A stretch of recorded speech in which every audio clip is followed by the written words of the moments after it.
Standing here without you, and I can see it's midnight. I cannot live without you. I'm terrified to see you, hiding in the darkness. Colder when it's twilight, and I've been feeling restless. Too close, too much, too far gone. I'm yours, you're mine, too far gone. I'm bleeding too far gone. I can see it too far gone. I'm screaming too far gone.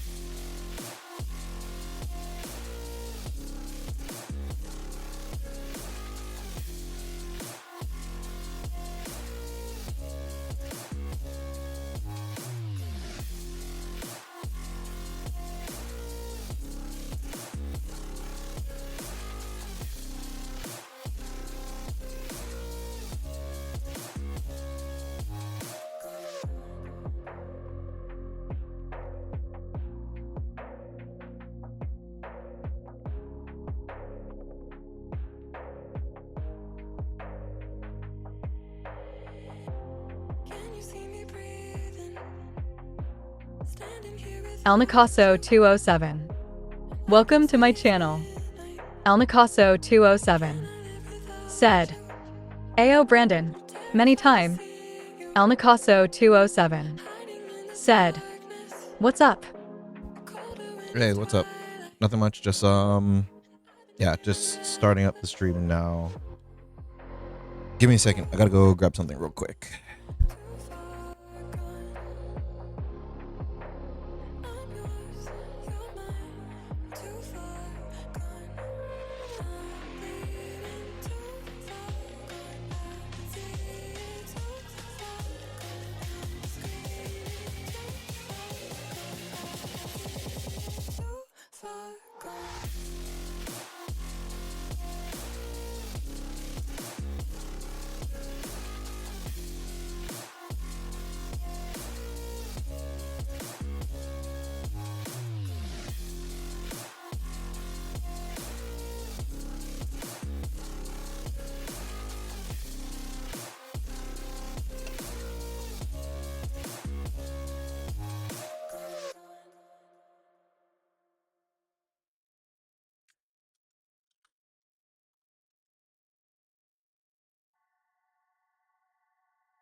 Alnicasso 207 said, cheers.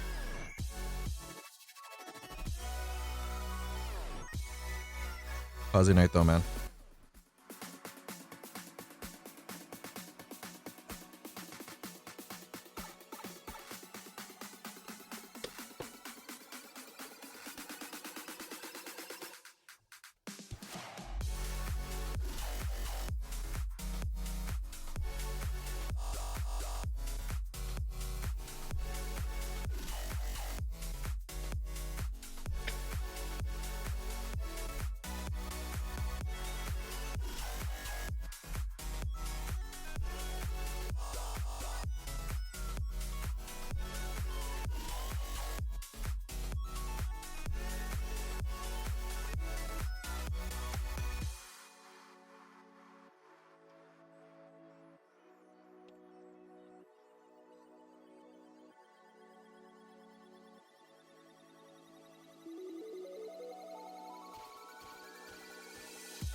HNL_sunflower. Welcome to my channel.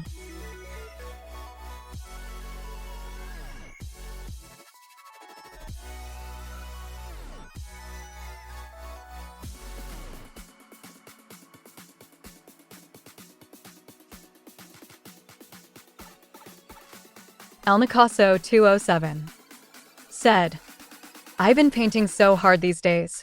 I even did my first diorama. Hey. So happy right and on. proud of my progress. What did you use for your diorama? That's something that I like to do often as far as dioramas go. Let's see if I can find one that I can show you that's not like such a pain in the ass to pull out. It is not. So here, give me 1 second. I gotta move some stuff around. Sprime08. Welcome to my channel. What up, GX? Sprime08 said, yo, yo. What's up? No.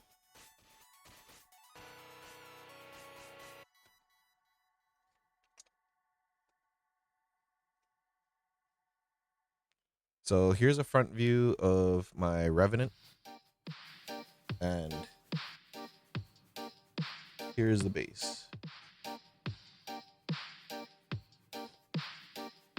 Don't mind the cat hairs. But yeah. So here's one of them. Diorama base and stuff like that. So it is gigantic. El Nicasso 207 said, it's a really improvised diorama with polystyrene, but today I'm doing the finished version.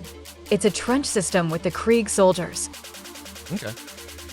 So I actually Prime do a lot 08 of work with said, the feeling polystyrene. good.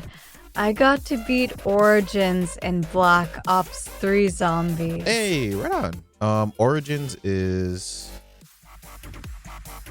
No, I'm thinking of the Trenches one, the one with the 3 big mechs. That's not it, right? But yeah, polystyrene is something that I use often for a lot of my dioramas. Sprime08 said, Oh, it is? Okay, cool. yeah, it is. Right on. Yeah, I didn't know if that was it or not. But yeah. I haven't played Bo 3 in a very long time. But polystyrene is a very good way of making dioramas, for me at least, because it does give you the flexibility to create whatever it is that you want, but yet it's readily available and cheap. A lot of people do like to use cork as a base though, so if that's something that you want to try later on, you definitely should. It is an option. I've never done it before, but I always hear that it's fairly easy, so but yeah. Have you just been playing BO3 lately, GX? Have you played Marvel Rivals lately? I haven't. What do I want? Fucking. El Nicasso 207 said, can I show you an Instagram post about my diorama?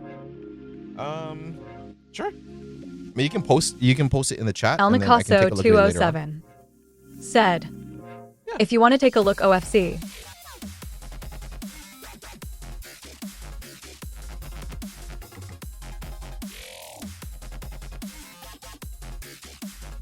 What's this one? It's not flush. I like that.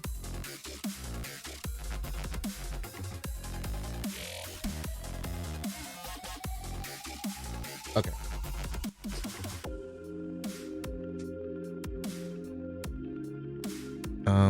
Actually, you know what? I probably should have showed you this one.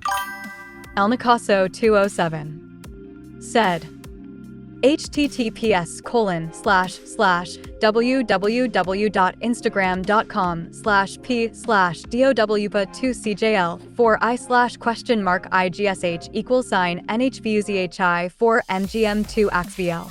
So here's another one that I ended up doing with more of like a what is it,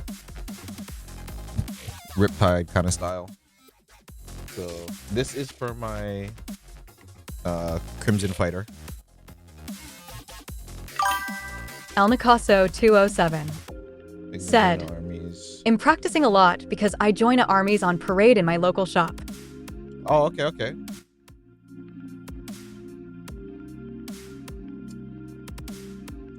Sprime08 said, yeah, I've been playing BO3 with friends for a while. Haven't played Rivals since they announced the new characters coming in a few days. Now me and my friends are gonna take a break on zombies since it took us many nights to beat Origins.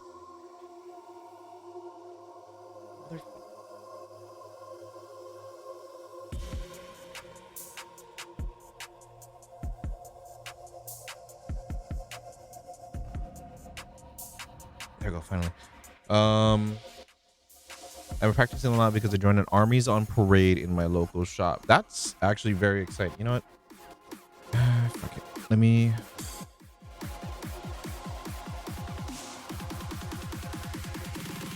fuck it. Done.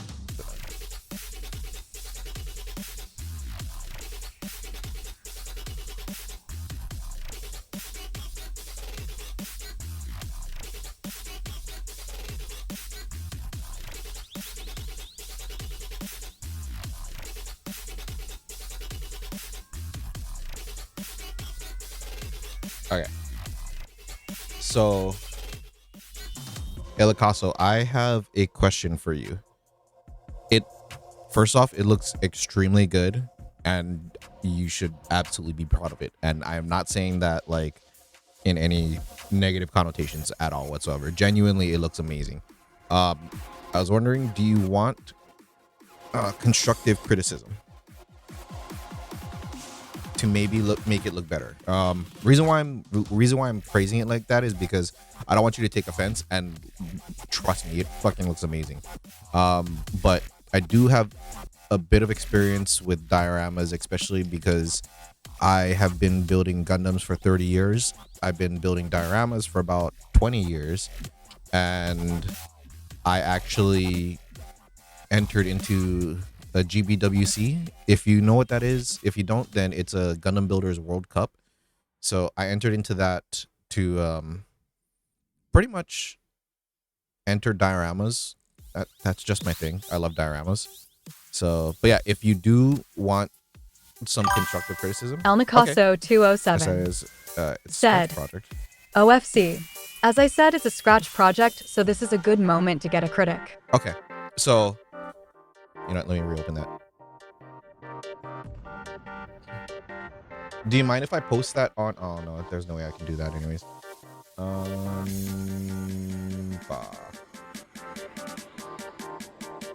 Do you mind if I screen share it?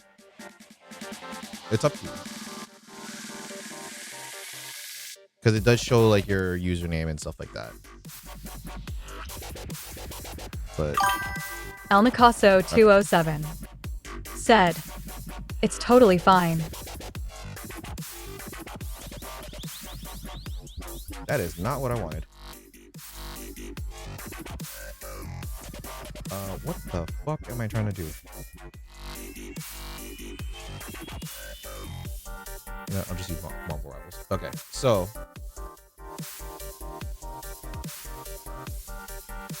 what? Wait, hold on.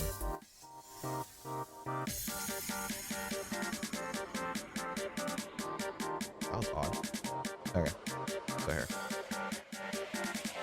So I can make this bigger. Okay, well I just liked it. I don't know how I can make this bigger. But so anyways, so my critique is, so like this looks great as far as it looks like you ended up doing resin within the channel. The terrain looks good. Did you mean for it to be glossy? One way that you can get rid of that is by spraying over everything, just the entire thing, with a matte gloss coat. So that is one way where you can get rid of the sheen, but yet still like keep all of the color that you want there. If you didn't want that, if you did, then you hit it right on the nail. My second critique would be maybe the bases. So if you're meaning for this to be a diorama that will stay like this forever, right? Like you don't intend on taking the pieces or anything like that, or using it in an army or whatnot.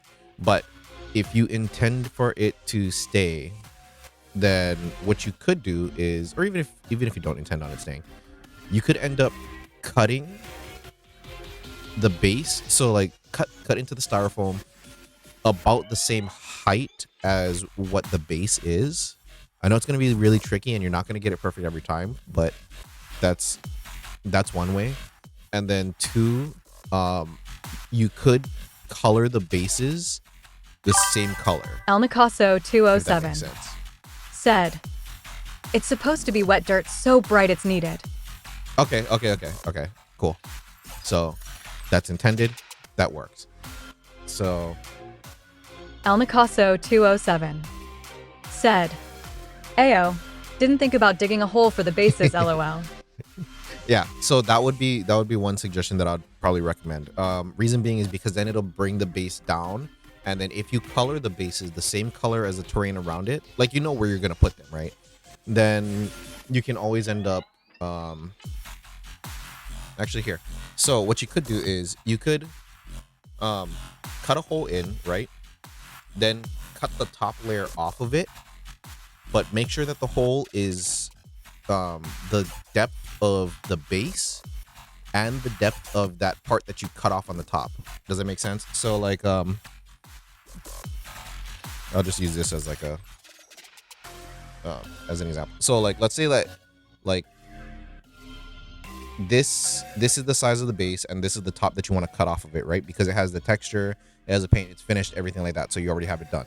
So what you could do is you can cut down to the length of the base and the topper that you want to keep off.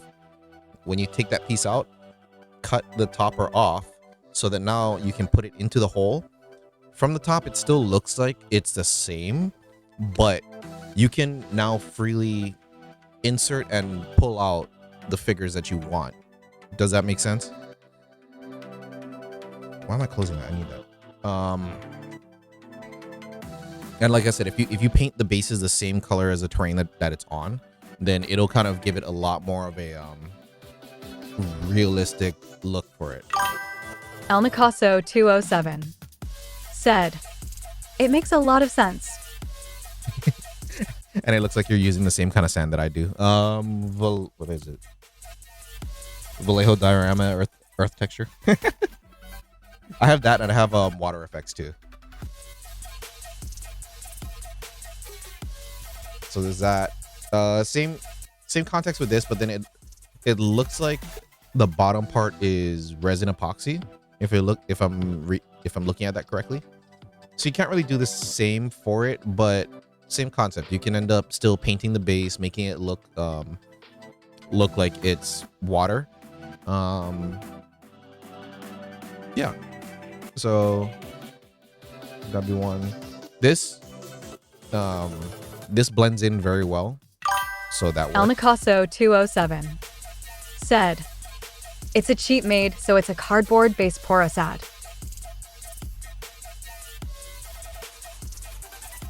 I didn't know what that last part was. What is that thing called? Porosad. Oh, okay. Cardboard base. It's a cheap made, so it's cardboard base. You can still do resin on top of porous, or on top of cardboard. I've done it before. You're not gonna be able to remove the cardboard, but I've done it before. Same thing. If you wanted to do the cutouts, you can. Like, but if your diorama, so it looks like this is a large scale field.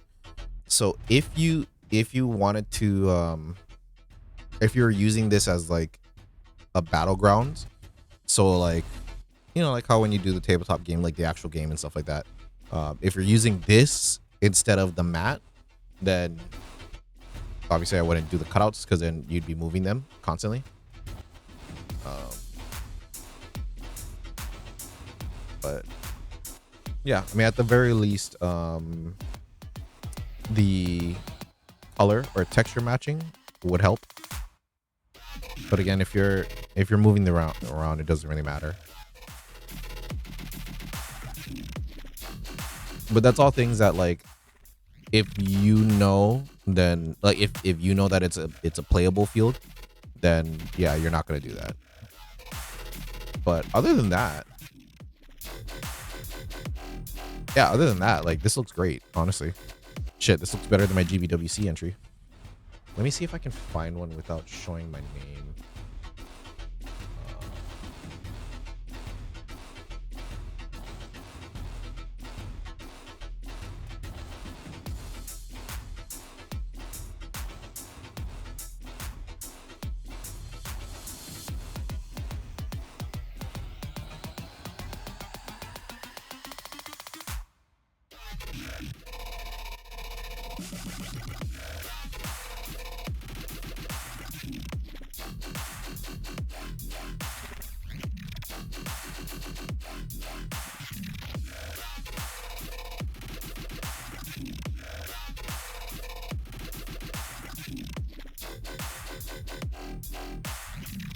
So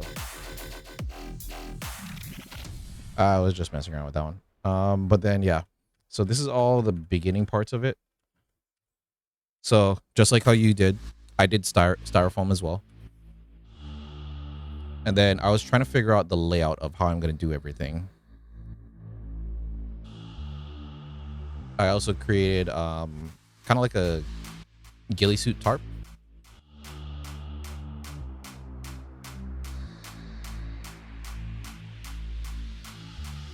Built an Easy 8 for it. Did the what is it? Burnt titanium thrusters.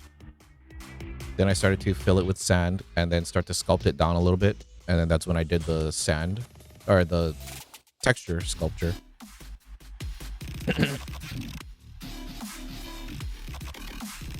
That's all of them with their cloths on top of them. El Nicasso 207 said, NGL making Gundam dioramas looks way harder because the scale.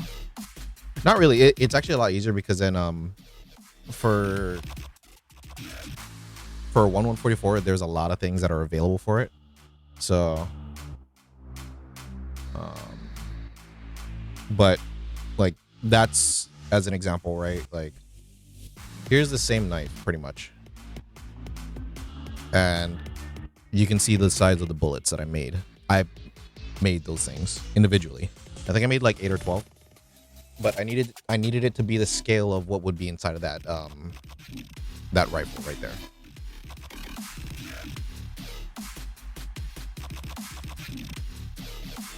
That's where I did like some battle damage and weathering on top of it.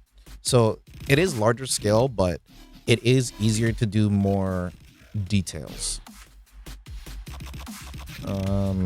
Then I did some painting to give that a little bit more of a camouflage, realistic look, and then I did some El dry brushing. Nicasso 207 said, now I'm doing the final version. I'm waiting for Amazon to give me some floral foam for the base, a wood base to give stability, sandbags, ruins, mini wood planks, miscellaneous trench thing, death trees, etc.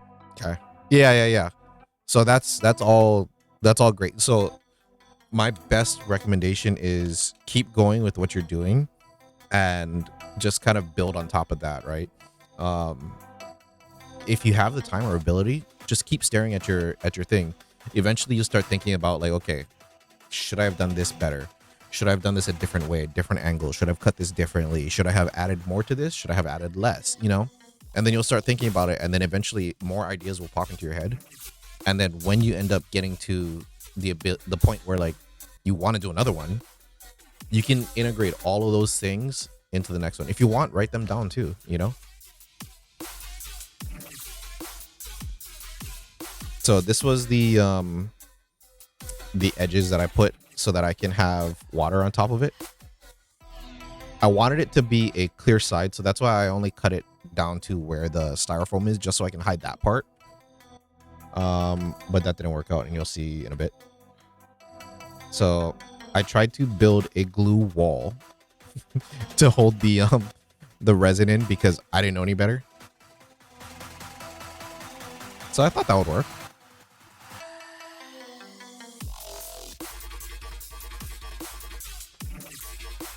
And then this is me pouring them in.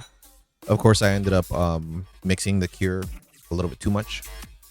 So that's why that came out, because it was in like a little Tupperware. And then now it's on to the El Nicaso 207 water effects. said, I'm ADHD, so yeah, if I don't write my ideas, they just go to the Immaterium. Yeah, true. Trust me, same here.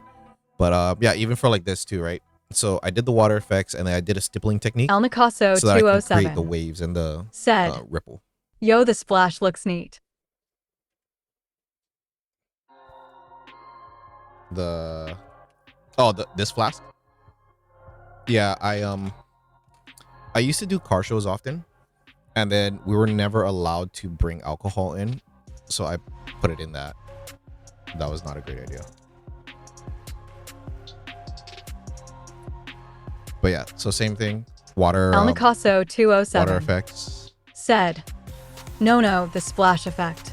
Oh, the splash. Sorry, I heard flask. But yeah, so yeah, same thing. So like I said, put down.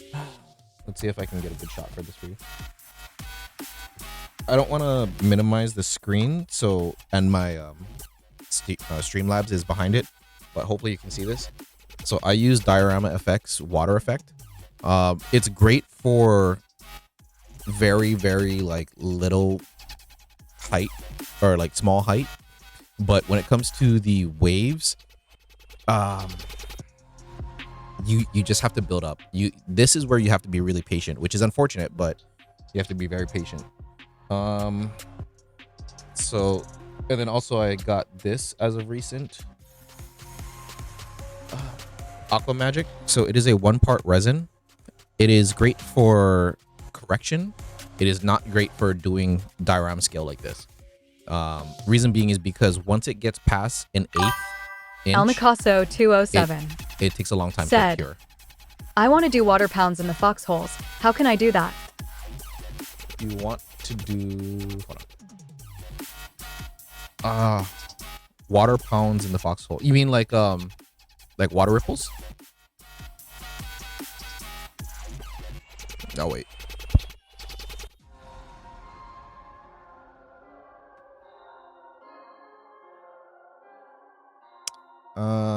Sorry, GX.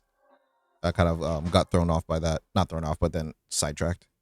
ADHD, right? So, yeah, I've been playing BO3 with friends for a while. Haven't played Rivals since they announced a new character is coming in a few days. Now me and my friends are gonna take a break on zombies since it took us many nights to beat Origins. Okay. What other zombie games are you guys wanting to play? Because then I haven't played DayZ. El either. Nicaso 207 said, not clean water BTW, but yeah, water poodle. Okay, so you want to do water puddle? Okay.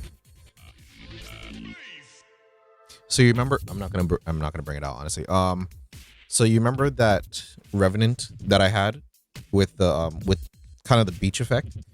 So the base is actually white. I painted the base white, and then the bluish color that you get from it, that's from the resin. How I did that was I added some.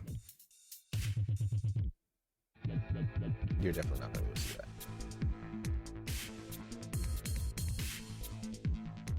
So it's more of like a emerald aqua. I added a drop into it with that to be able to make that effect, to make the color. But I wanted to make sure that it still had some sparkles inside of it so that when you look at it in the light, depending if it catches it correctly, then it'll start shimmering. So taking that concept and putting it into where you want, I would probably do maybe some resin with like a leather brown or harvest brown. Just do like a drop and then build up to it. So when you do that, get 2-part resin epoxy. There's resin and then the hardener. Pour the resin in first, whatever amount that you want, divided by half. If you need to figure out the exact volume, a good method, because you're working in the trenches, is rice. So what you can do is grab some rice, fill up the amount that you want of that foxhole with rice. Take out the rice, and then that's the volume that you need. Does that make sense? So let's just say that if like this much water, right, is what you have of rice, then put the resin halfway up, because then you're gonna have to have 1-to-1 ratio for hardener. Put it halfway up, then put like a drop of the brown leather. El Nicasso 207 said, I got it from somebody on Instagram. ingenious idea, LOL. I can't remember the person's name though.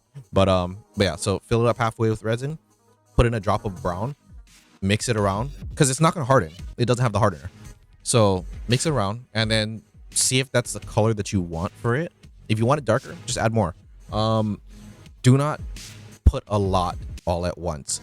Go drop by drop, because once you get to a certain volume of paint, you will turn it into rubber. And I know that from experience recently. So that that didn't turn out too well, but I still made it work.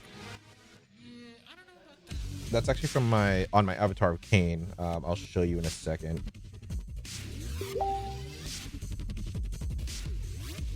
Anyways,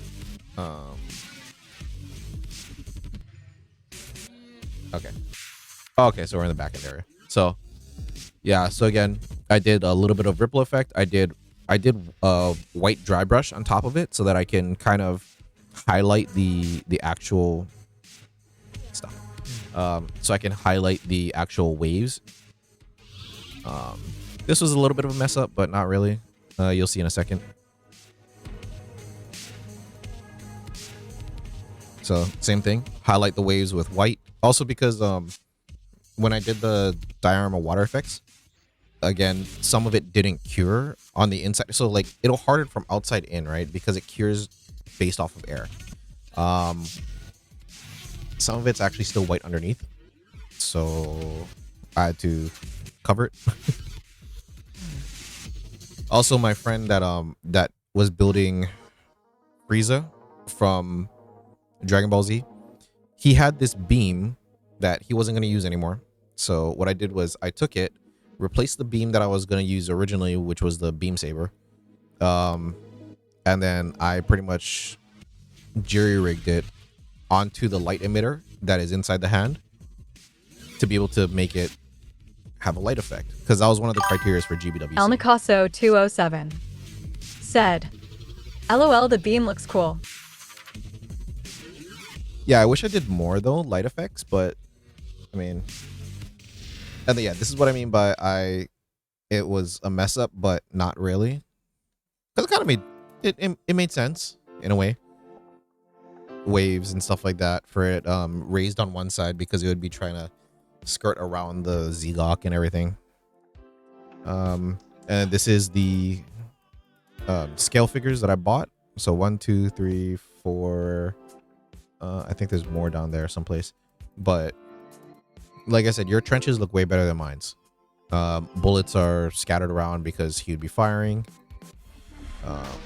He's kind of just sitting here waiting for a good shot. Obviously, he took a shot, so that would be prior battle damage. I also used what is it? Cotton balls or cotton rounds in order to make the smoke. And then there's actually a wire that's under here connected to the base of him.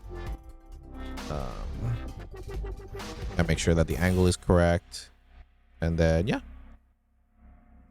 Oh, shit. Nope. Oh, doxed myself. It's whatever. But yeah.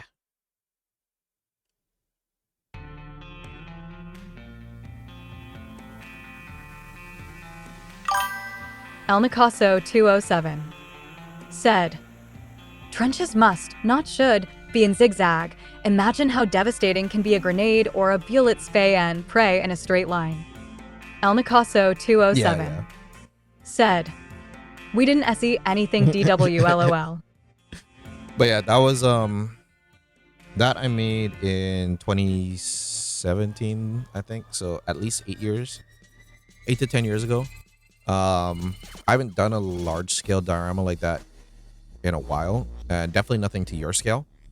But yeah, I know that was another thing that I didn't think about until later too. So like I was telling you, keep looking at it, keep doing research, keep trying to figure out like, what things would be lore accurate, and what things do you want to take your own perspective on, because then it doesn't, like you said, it should.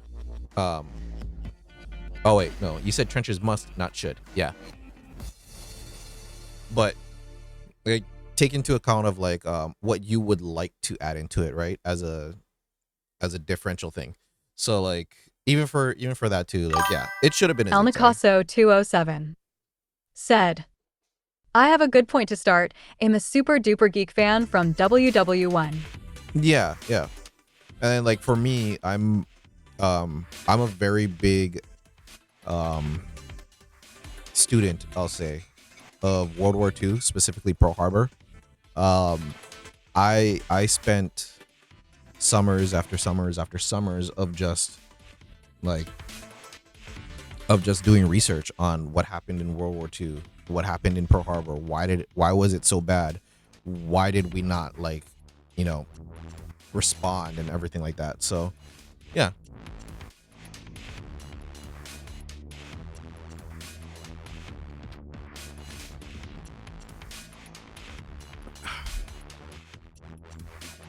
But yeah, I mean, that's always like good focal points and stuff like that. So just keep doing research, because then the thing that I learned is you may know so much about it, but yet there are things that you'll miss. You know what I mean?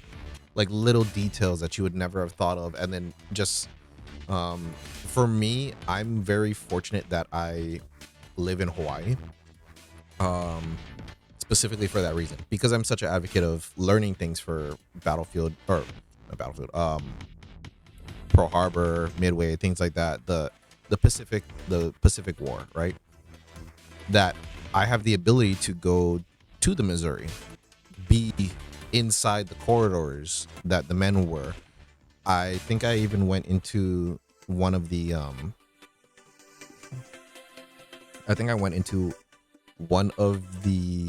main guns that the Missouri had. And because I used to work in the government, I would work in ammo depots or even on Pearl El Harbor Nicasso 207 with buildings that said, are claimed historical. last day that you I play a cannot match adjust. against Eldery. Oh god, they put me dancing on a pole. I got destroyed.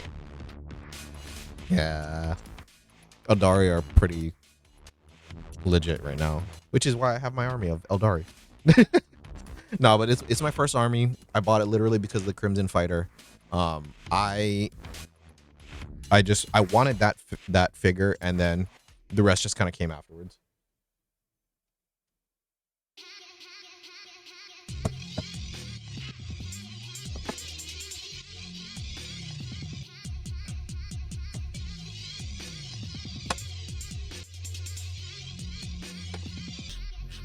So kind of like what I was saying earlier about adding too much too much paint.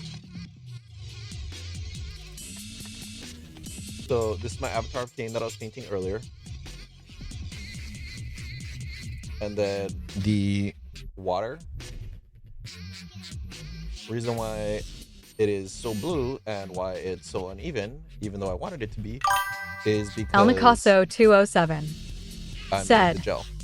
I've been on a trench from WW1 totally reconstructed on the Somme. So yeah, I know how those places looks. Yeah.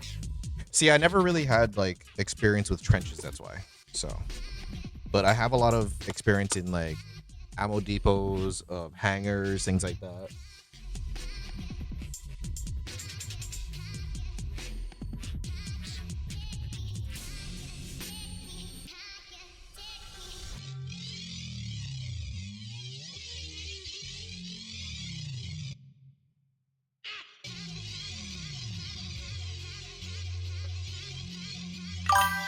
El Nicasso 207 said, I just got focused on WW1 history because it's really weird.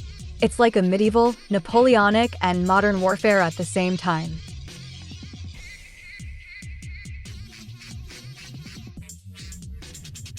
I mean, especially considering what, like, in the beginning of World War One, the meta was fucking tanks, and then by the end of it, everybody realized that it was planes.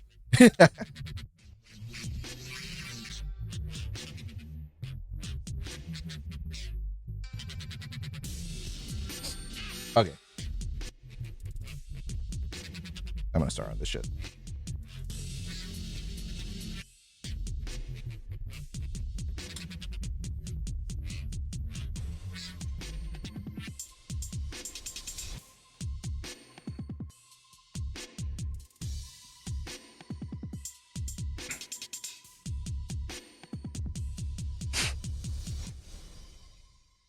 I have not been wanting to do this for the longest time. I don't like fucking painting warp spiders. I think of all the figures that I've done so far, warp spiders are like the worst ones to do. Like bar none, like at all.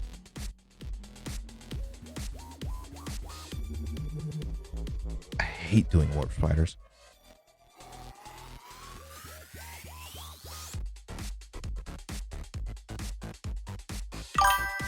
El Nicaso 207 said, "Just imagine an officer ordering you to charge in line from you trench walking so you don't get tired at the point you get to the enemy trench, so you get enough stamina to aim, run, shot, and yeah, fight in melee combat."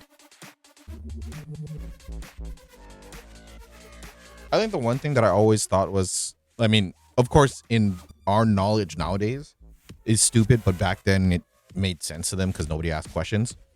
The thing that I always thought that was like fucking ridiculous was, oh yeah, let's all just stand around and shoot at each said, other, see how many people die. "Walking in front of an early machine gun is wild." Yep.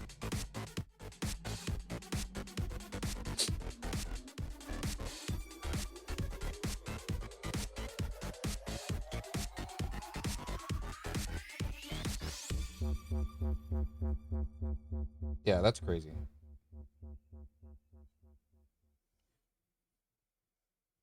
I think that was around the era. I don't know if you've seen the movie The Last Samurai with Tom Cruise, but that's around that era, right? With that machine gun, the hand crank machine gun.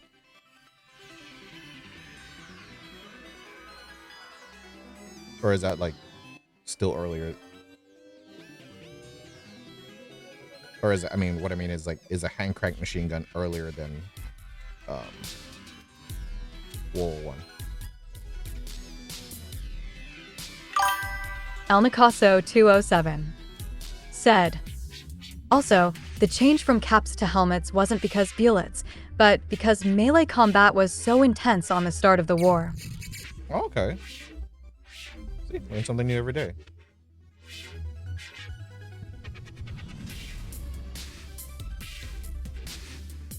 Yeah, like even when I was learning the history of Pearl Harbor and like, how did that even happen? Why was it so devastating? What did we do to like counteract it? Everything we did helped them. We clustered the planes together. We ignored the sub-warning systems that we had. Oh yeah, the zeros and vowels that were coming in. Oh yeah, no, that's our B-17s that are coming in. Yeah, sure.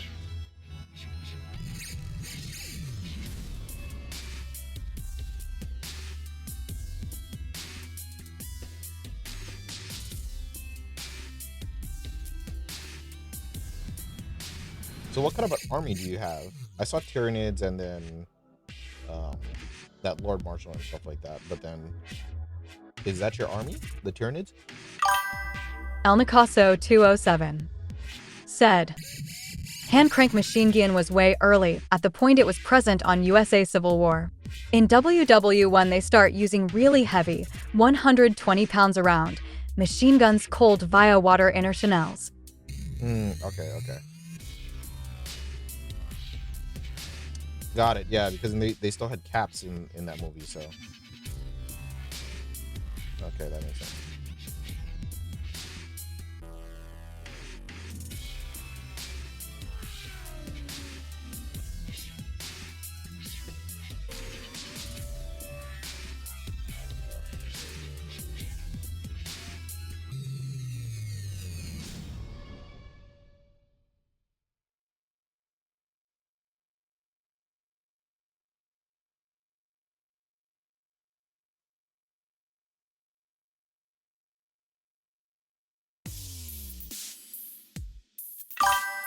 El Nicaso 207 said, Tyranids and Marines is because the start set, but I'm doing Imperial Guard. Are you doing Imperial Guard because it's a meta?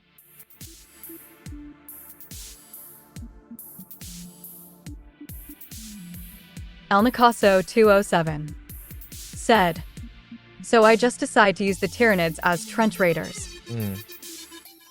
Which makes sense.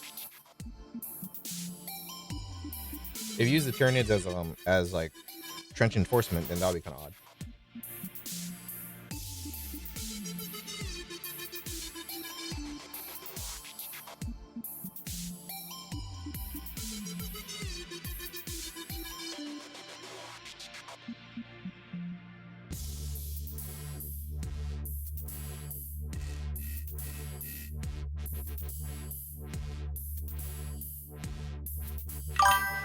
El Nicaso 207 said, it's meta Imperial? Didn't know. I'm just doing Imperial because I'm doing a fully army based on Krieg and WW1 theme. I think it might be. I'm not too sure. It's either that or Death Guard, one of the two. I don't really keep up, honestly. My friends that I play with, they're more like, oh yeah, this is meta, this is not, this da da da. I'm like, okay, that's cool.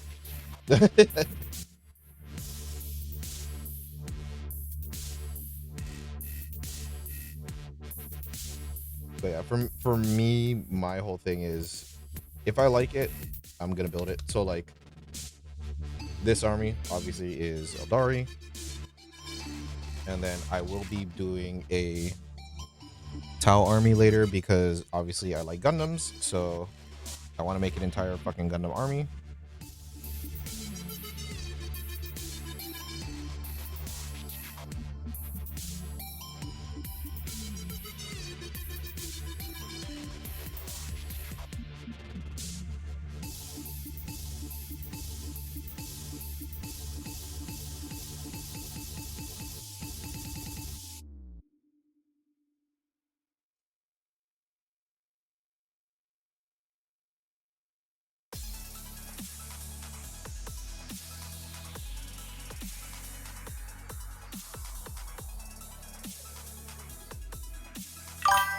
El Nicaso 207 said, like tanks with old camouflages, cavalry, cause hee horsey, flamethrowers, and infanterie spam. Yeah, I like suicide charges.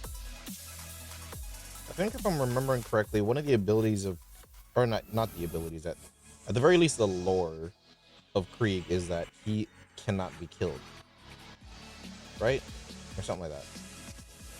El Nicaso 207 said, so I feel like a WW1 commander in 42k year. Yeah, pretty much.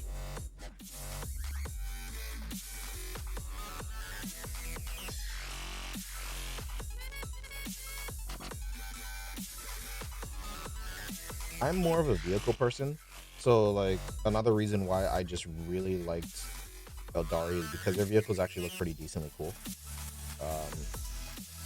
I am starting to sway more towards the Tau though, just because of that.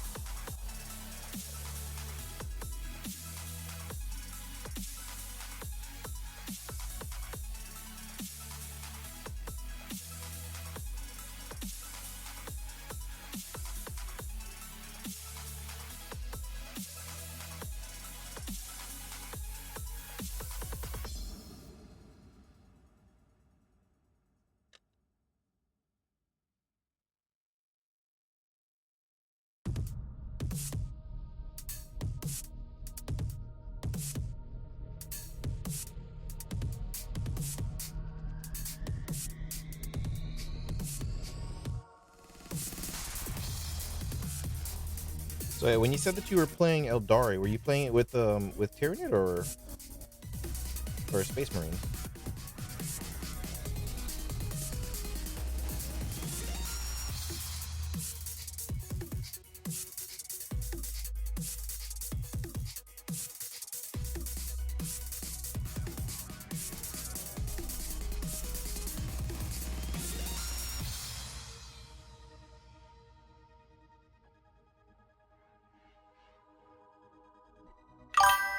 El Nicaso 207 said, I was with Imperial Guard in Tabletop Simulator.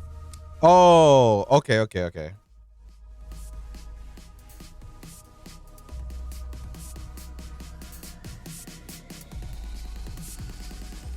So when you play Tabletop Simulator, does that like help you understand the rules of each army?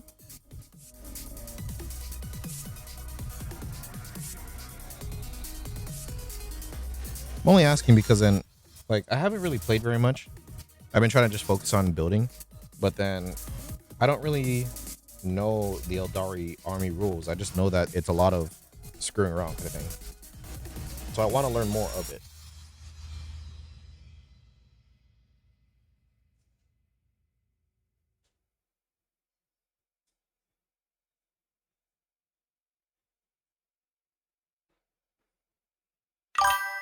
El Nicaso 207 said, I mean, I was army destroyed, but yeah, we end scoring 34 to 38 points, so yeah, I lost, but not for much.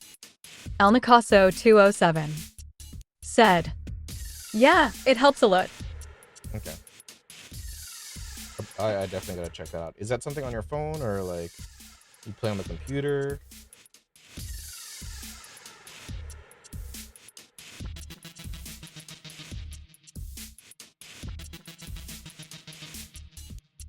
I only ask because then I don't really have very much time to be able to play on the weekends. So it's hard for me to learn the rules, you know?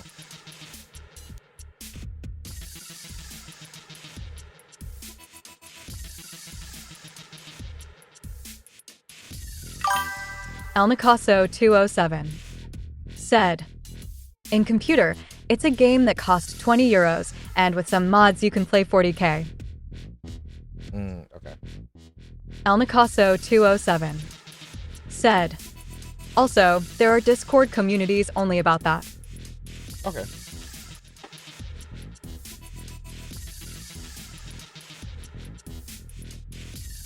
Yeah, I definitely gotta check that out. Thank you.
Oh, that-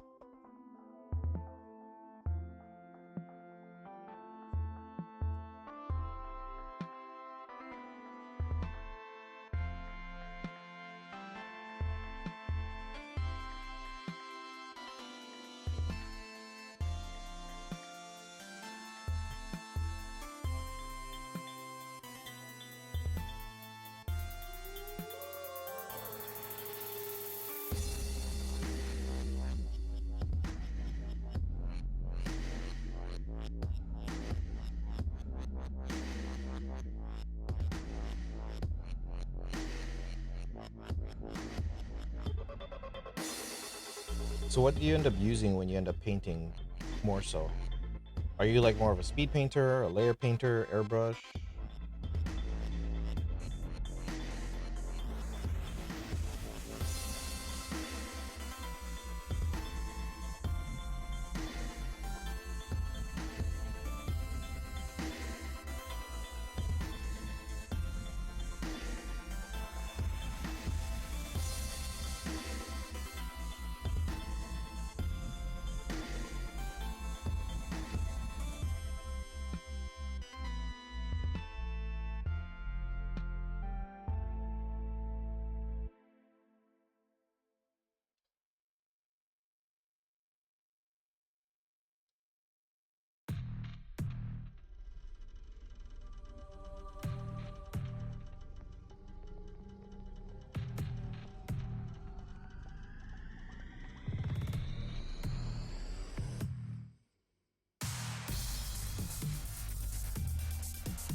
I hate these fuckers.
Eric Knox 101.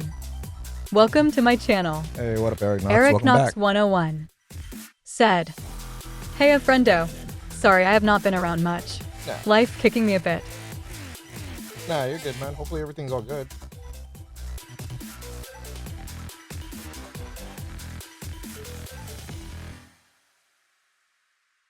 Anything I can do to help?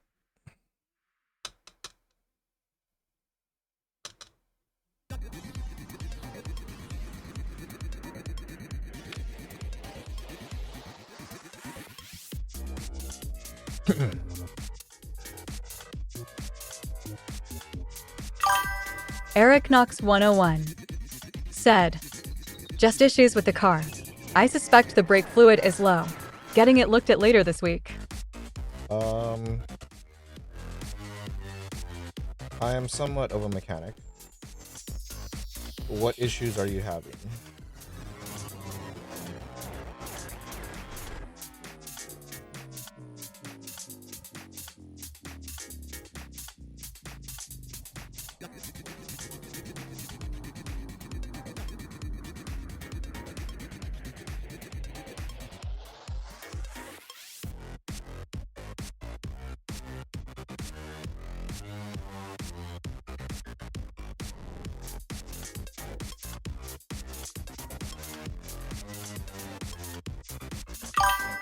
Eric Knox 101 said, 2009 Buick Enclave. Stablo-track light popping up only when we are at the light stopped or parked. Stability track light popping up only when we are at the light, stopped, or parked. So when you're pressing the brakes. Have you tried Googling it? Because I think I've heard of that before. I think that's a common problem. and it's not. I don't think it does with the has anything to do with the brakes.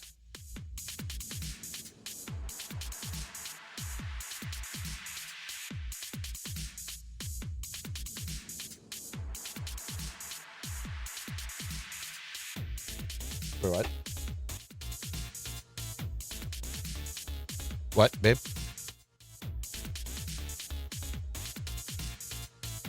Oh. Eric Knox Brakes do 101 not feel squishy, no squish. said, Google said it could be brakes do not low feel brake squishy, fluid, no squeaking. bad sensor. Google bad said it could okay. be low brake fluid, bad That's what I think I sensor, remember bad seeing, solenoid. Or hearing about. It's typically not low brake fluid. Unless there's a leak in your system, which there shouldn't be. Bad sensor or bad solenoid. I think it's a solenoid. No, sensor. Sorry. But yeah, because like whenever I have an issue, kind of like what you did, more than likely, first thing I did was Google it, and then because I'm a technician, I have to think of things in a problem-solving manner all the time. So my brain is kind of wired for me to be able to see what it is, where it goes, how it works, and stuff like that. So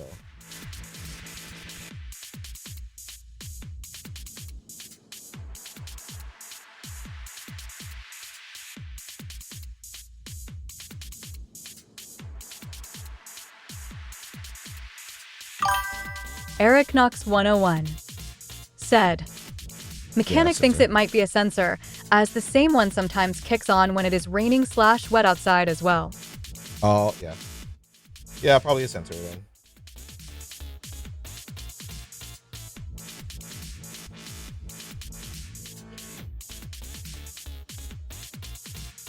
If you're feeling very adventurous, I would. So the next steps that I would usually take is I would search up what sensors specifically, get the part number. I would order it myself, and then I would try and swap it out.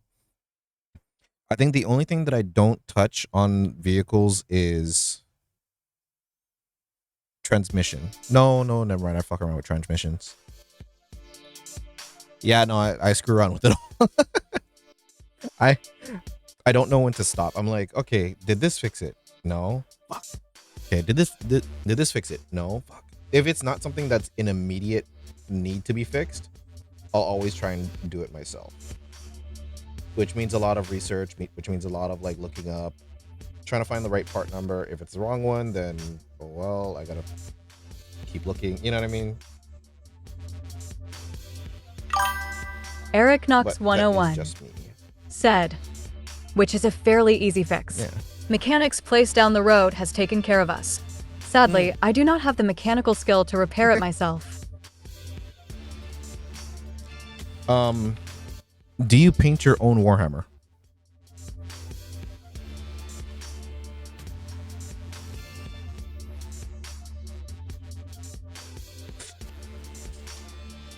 If you do, Eric Knox 101 said, I do. Very slowly, but I do. the only reason why I say that is because if you do, which you do, then you already have a step up on a lot of people. And I'm not saying that others are inferior. I'm just saying that you have a step up because people like us, we end up looking at things differently than everyone else. Meaning, hold on, let me get my thing. Meaning, when, like for this, right? Okay, when you're painting it, you end up looking at what do you have? What base do you need? What kind of colors do you want? Do you want it to pop more? Then you'll use white. If you want it to be darker, use black or gray. If you end up wanting to paint the face before the helmet, or do you want to do it the other way around? Which layer would be a more corrective layer? So like what I'm trying to get at is you already have a technical mindset to be able to do it. You just need to try it out and do it. And I'm sure that the mechanic has taken care of you and everything like that, and you want to be loyal and help him out and stuff, and that's fair. Um, but like maybe on like some other things, like if you have a lawnmower, if that starts going down, or if you notice that it's starting to feel a little bit weird, then try and take it apart. Try and see what parts are worn down. Or again, like just Google it. The reason why I would say Google first is because it'll help cut down the time of you like screwing around, you know what I mean? But I have full faith that you can do that, honestly. If you work on a computer, if you 3D print, if you you know, yeah, like if you've built computers or anything like that too, you know, like you have more of a technical and mechanical mindset than you think.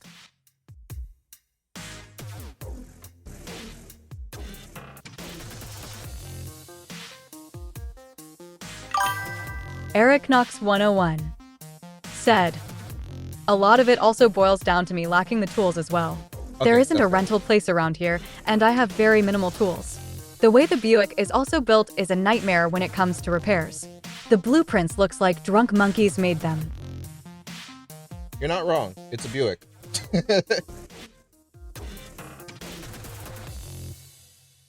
It probably was made based off of designs from a drunk monkey.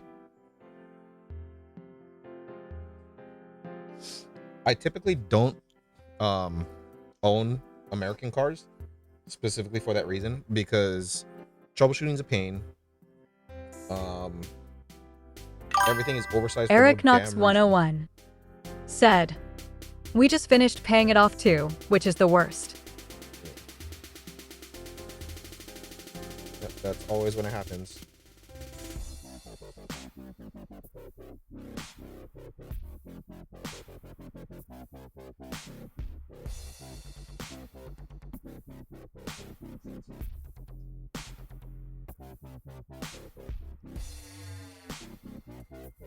Fuck, I wasn't supposed to go over that. Son of a bitch. Alright, whatever.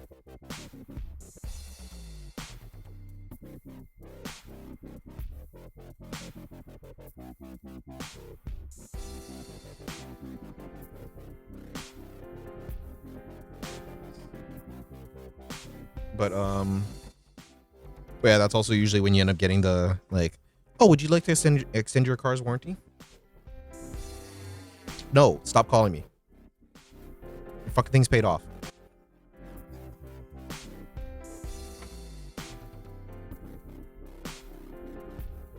I need to adjust this.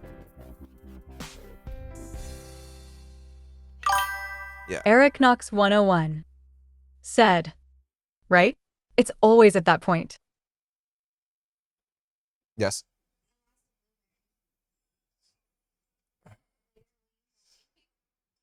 Later or now? Okay.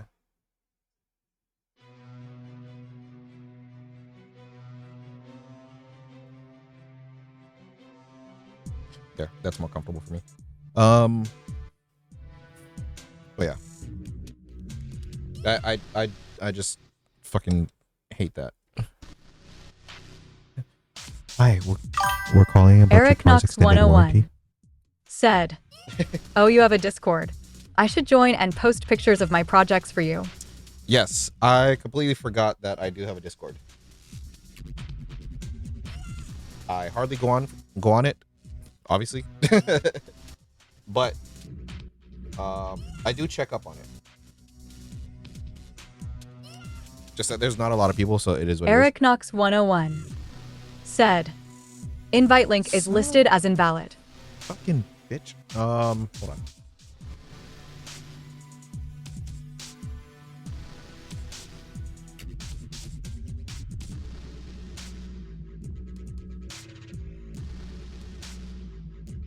Please, god damn it, I hate this hacker crap.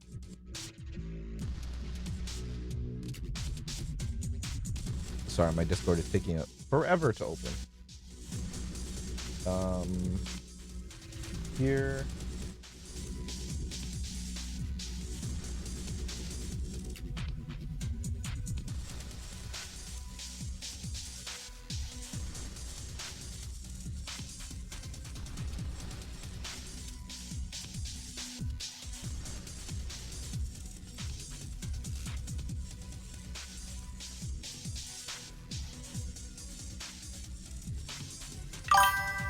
Brandon Ray should be it. 675 said, https://discord.gg/btyhavejn. Slash.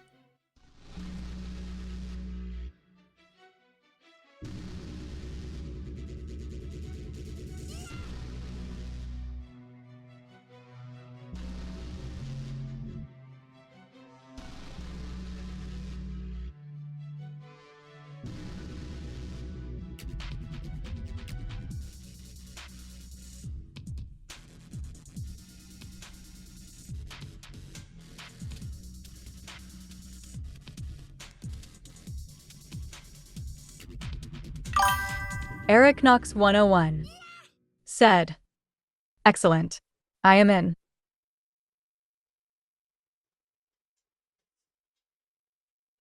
Yeah, so same rules apply as like for chat and everything like that. Don't be disrespectful. You're all good.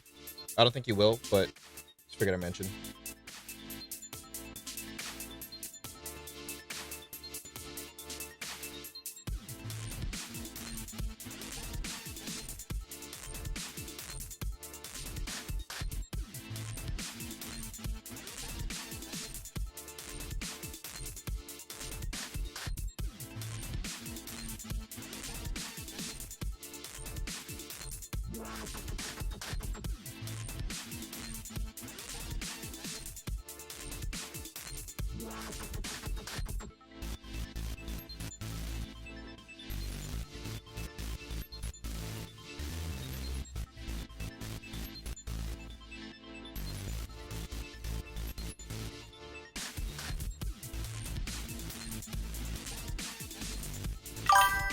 Eric Knox 101 said, expect a lot of orc pictures.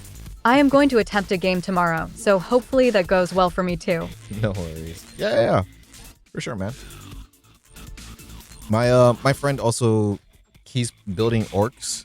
I just had to print out a squig for him because his war boss, I think he said, doesn't have a squig, so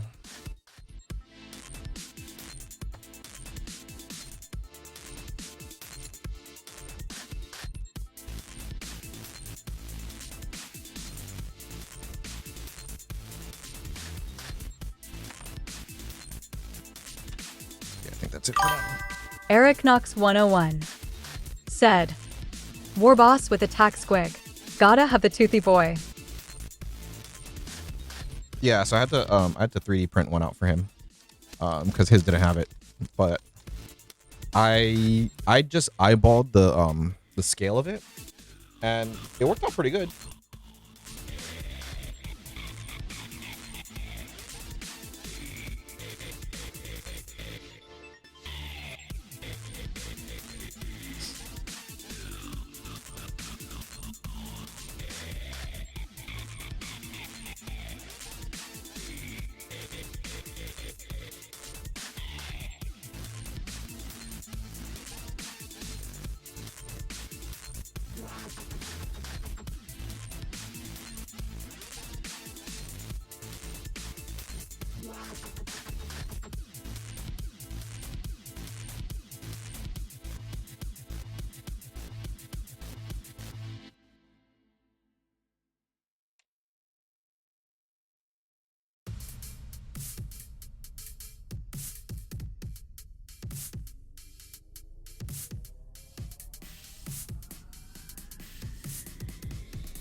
Eric Knox 101 said, posted the war bikers I was working on when I met you, and the truck made of trash I told you about.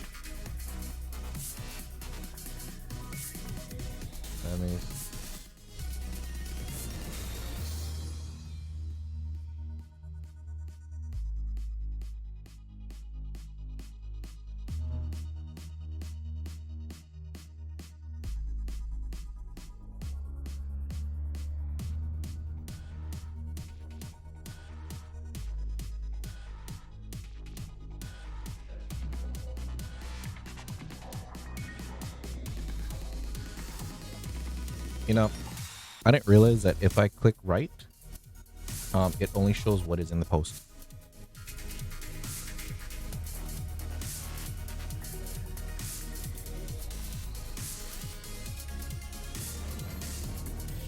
Oh, right on. That shit looks cool. I just saw this on top of Instagram, but somebody ended up doing, I think it was Space Wolves, with the motorcycles. They ended up making them tilt back, so like you can have them either like normal position or you can tilt them back like they're doing a wheelie.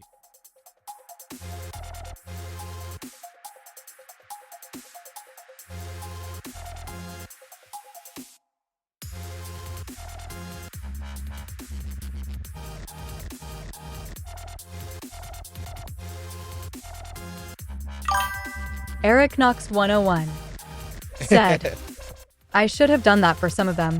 Make them doing tricks and stuff. Because I feel like that works with the aesthetic of what the orcs are. You know what I mean?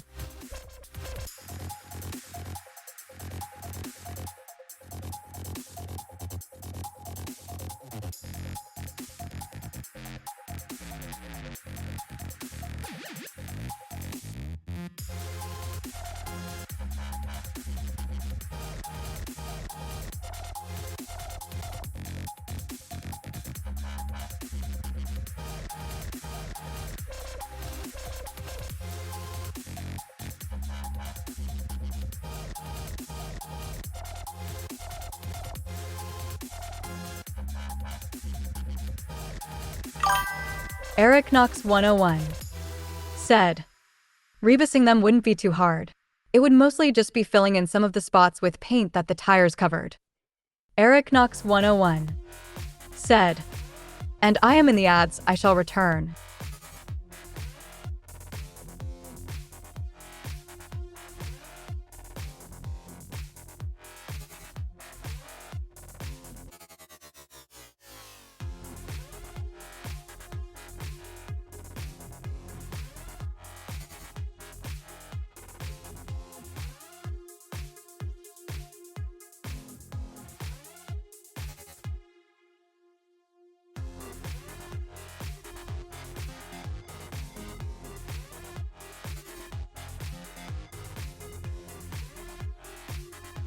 Yes.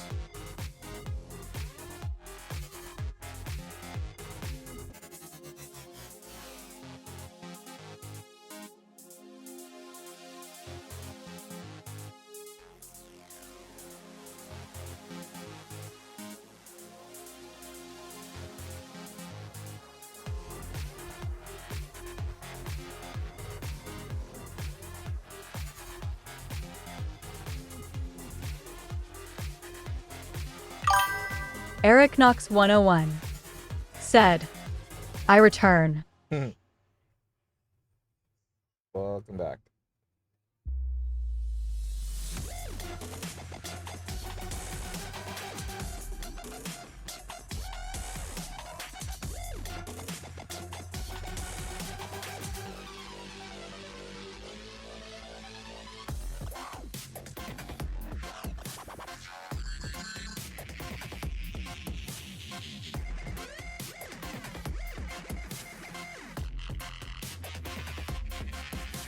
I forget, do you have any other armies besides Orc?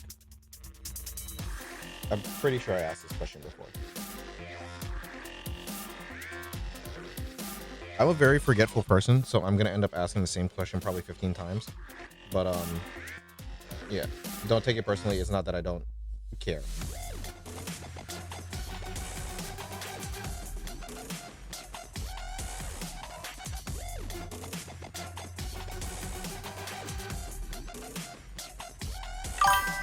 Eric Knox 101 said, my son is building Imperial Guard, and I have the Old Sisters of Battle Combat Patrol on my shelf. Oh, okay. Right on. How old's your son?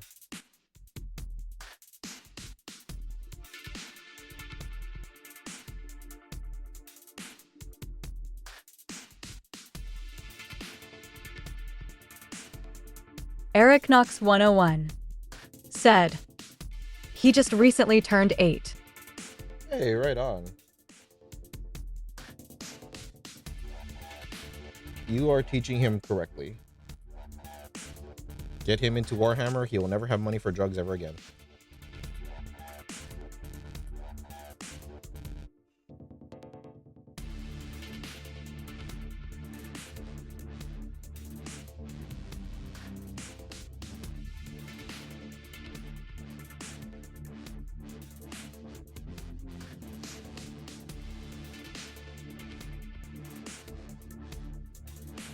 I fucking hate doing this part.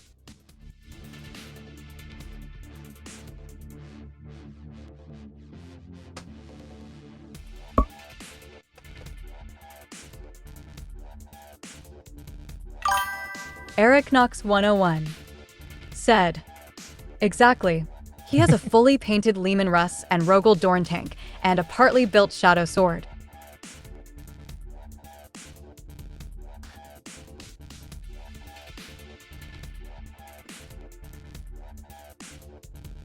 Yeah.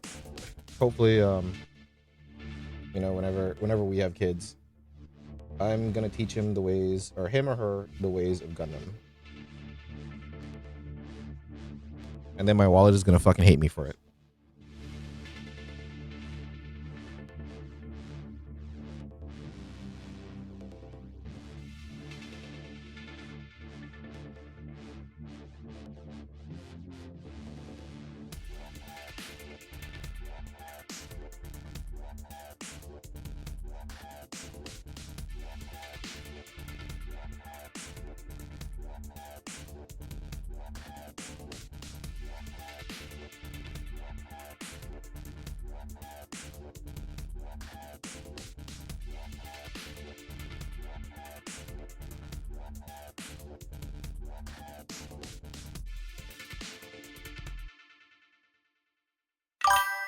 Eric Knox 101 said, my wallet already does.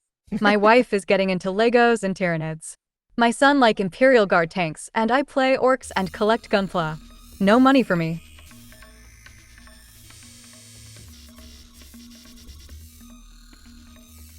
I gotta read that. My wife is getting into Legos and Oh Jesus, Legos already is kind of bad. I used to work at a Lego store, and I will tell you how much they cost after. Tyranids is really bad because it's mob style. Imperial Guard tanks, okay. As long as he likes to just build the tanks, then that's not too bad. You play orcs, it's your fault. And Gunpla actually is not that bad. Not that bad. Eric Knox 101 said, speaking of Gunpla, my one of 144 Serpent should arrive tomorrow. Did they reprint them, or are you talking about the old one?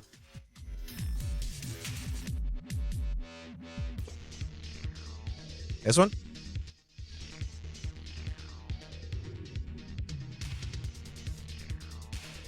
Eric Knox 101 said, the old Endless Waltz one. Yes, that one. What year is this?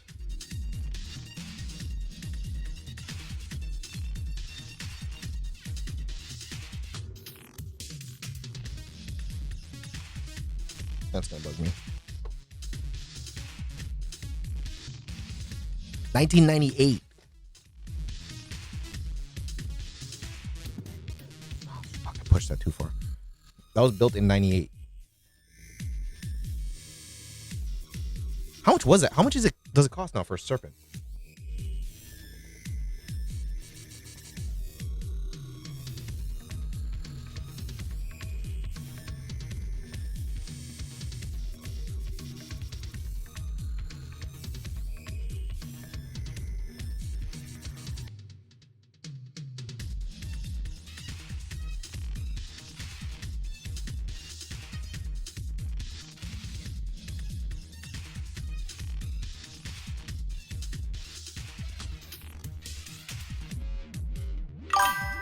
Eric Knox 101 said, the one I got was $40 with $12 shipping. Not awful, but it stings.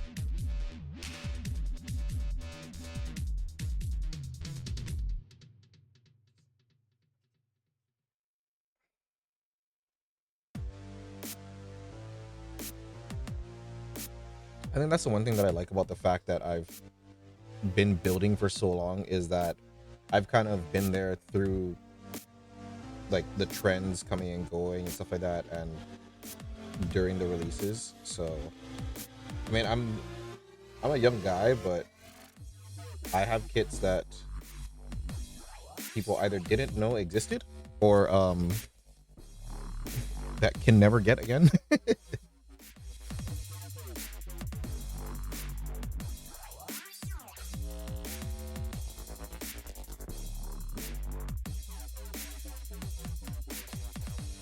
Like, for example, did you know that Linkin Park made a Gundam Eric kit? Knox 101 said, "It's the P Bandai Vayet and Mercurius that really hit the wallet. Was that how much it was $78. during the release, or was that like a resale price? Because I thought that I remember it being 60. Eric Knox 101 Okay, that makes more said, sense. resale price. Yeah, because I was gonna say I think I paid 60 for it.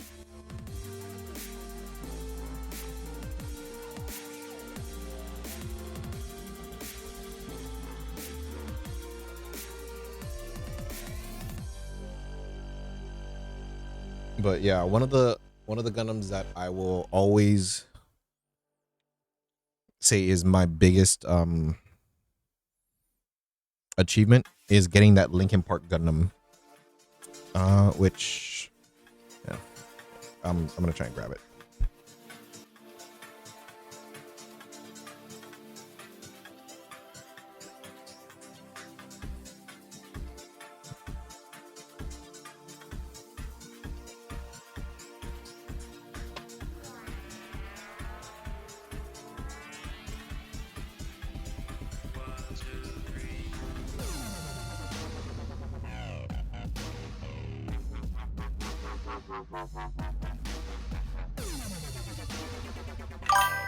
Eric Knox 101 said, "Color me jealous.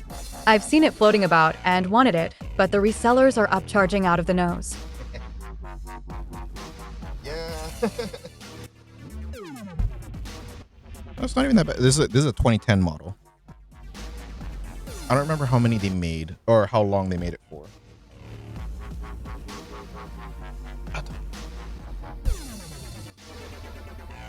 How much are they charging now, anyways?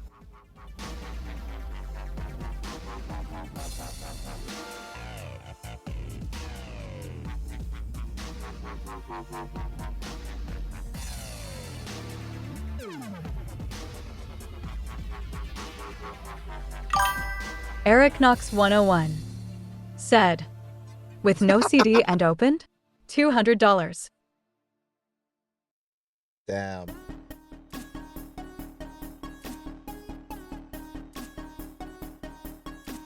That's crazy. Sorry, I didn't. I'm not laughing at you. I'm laughing at like how much these fucking guys are like charging now. Eric Knox 101 said, "With CD and unbuilt, $325. Bruh. They're out of their damn minds. I mean, if you want it, you want it. You know what I mean? But like, still yet. Like, I think I paid 120 for it, something like that.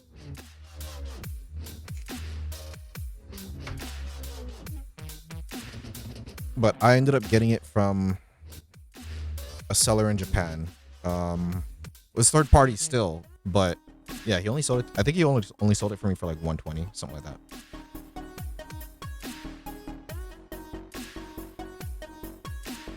Okay, so all of that's good.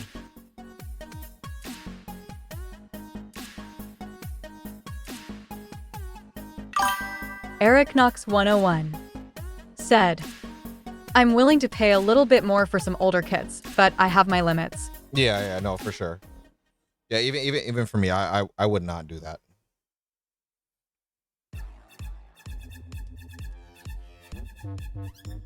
But yeah, and oh yeah, going back to the Lego thing.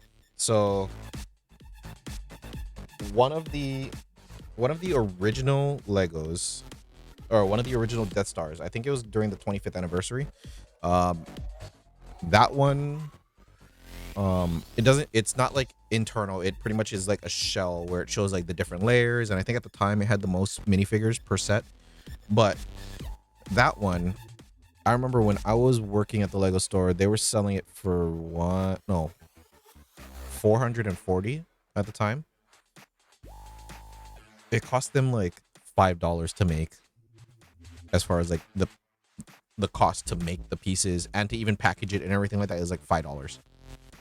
I remember I learned that from one of my managers, and I was like, the markup is crazy.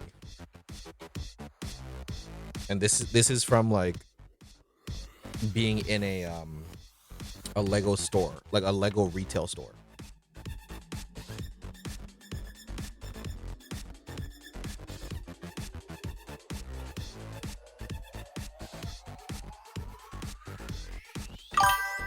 Eric Knox 101 said, "Oh yeah, Warhammer are just injection mold plastic, and they are massively marked up."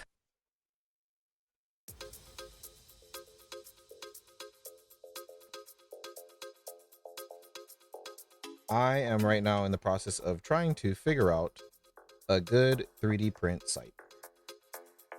I am not gonna lie about it.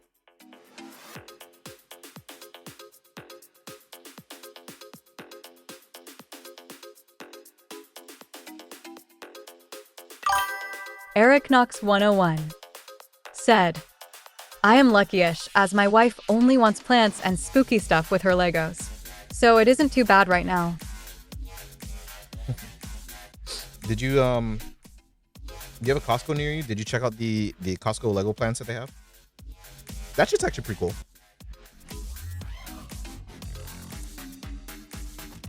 Eric Knox 101 said, "Yes, that is what started it."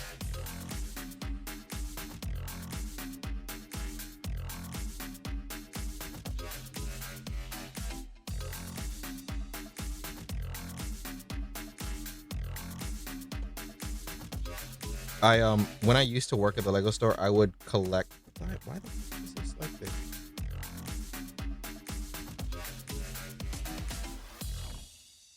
When I used to work at the Lego store, I used to collect the keychains. So I even have like, I can't pull that out.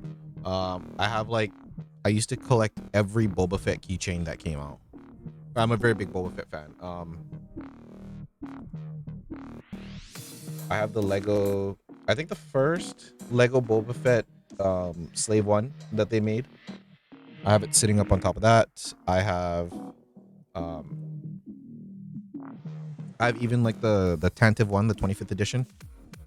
Because I was working there, I had bought that for $50, something like that, when it was 228 retail.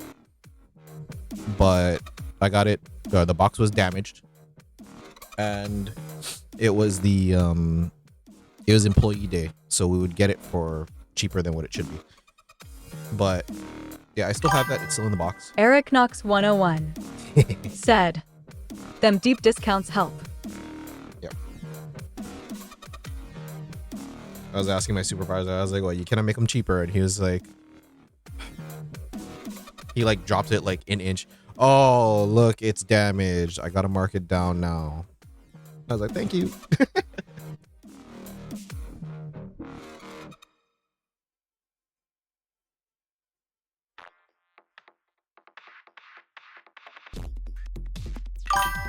Eric Knox 101 said, "I used to work at Goodwill. I would get stuff crazy cheap because I knew what it was worth."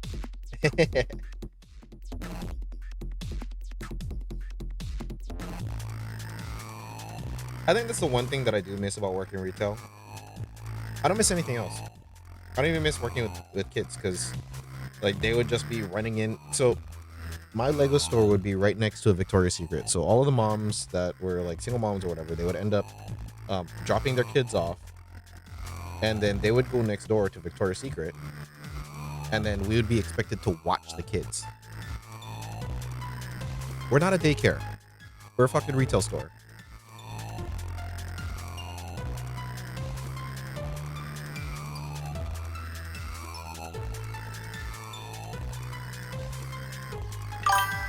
Eric Knox 101 said, "Oh yeah, the toy section at Goodwill was that way."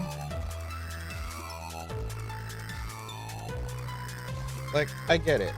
It's meant for kids, but come on now. Like, would you like it if we ended up going to your place of work, dropped off some kids and said, "Here you go, have fun, enjoy," and then walked away?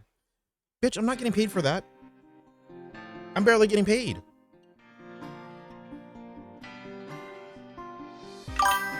Eric Knox 101 said, "While I was working there, I got Pokemon Red and Blue, still working, for $5 each. A Game Boy to play them on for $15 a pop." Oh, right on. I missed those days. Don't you just miss when you'd have to stand outside of GameStop, for the midnight release of video games? You'd end up meeting people that are within the same community. Occasionally there'd be a fight that broke out because a lot of those midnight releases were for Call of Duty. Those are the good old days.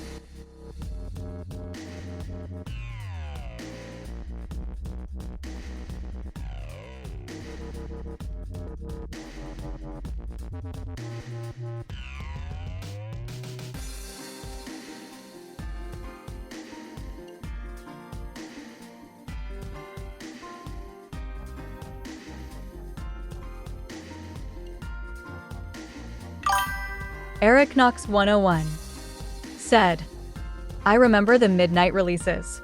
Always a fun time. Midnight release of WoW expansion. The Burning Crusade had several Horde versus Alliance fist fights." That's always when you knew it was getting good, when there would be fist fights. People would walk outside of the line just to fight each other and then walk back in. Nothing happened. Hey, they're opening the doors. Everybody fucking rushes back in.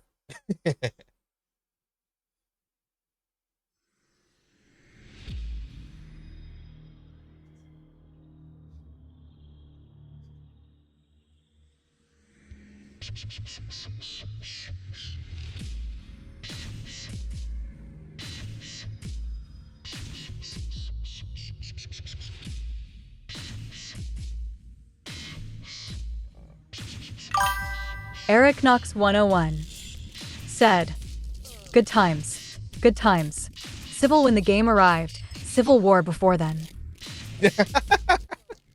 Yeah, pretty much.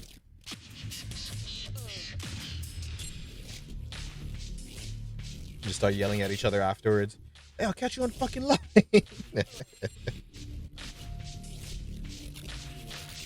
So that's how you made friends, man. Same community, same everything. All you wanted was just to find people that were just as motivated as you were to do good in the game. You're not there to throw shade or start anything. Just wanted to have fun.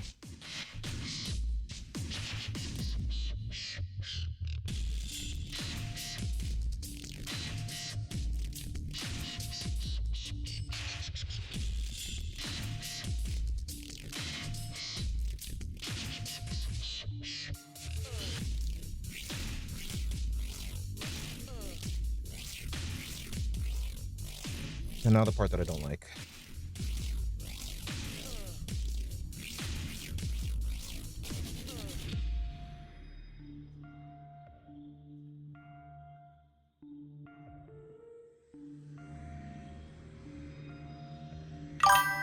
Eric Knox 101 said, "I was a hardcore raider way back in the day.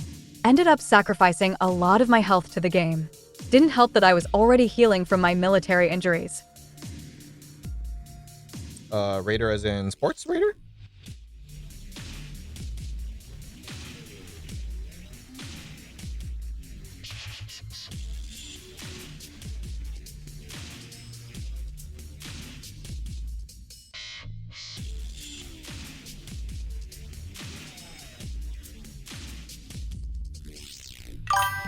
Eric Knox 101 said, "Raider as in video game raider. Like super high tier endgame content." Oh, got it, got it, got it. I I was always one of those people that would like do majority of it, and then once I got to a point where like my gear and my character Eric would be able Knox to 101 one shot anything, said, I would stop. and I am in an ad, one moment.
Eric Knox 101 said, Twitch is listening in.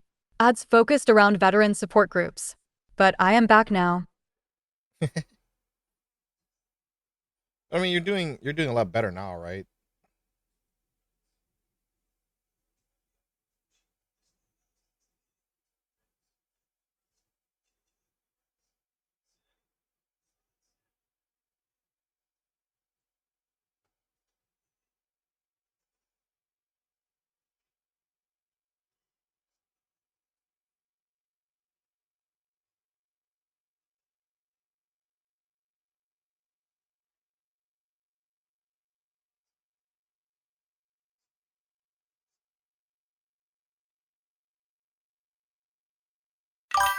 Eric Knox 101 said, Oh, yes.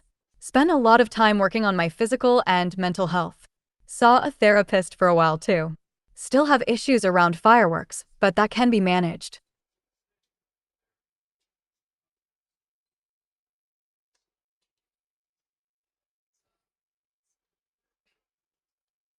Um, I don't know if it'll work for you, but one thing that me and my wife do for like our dog is give him Zycline. Now I'm not saying take Zycline, but like how would you explain what it is, babe? How would you explain what Zycline is?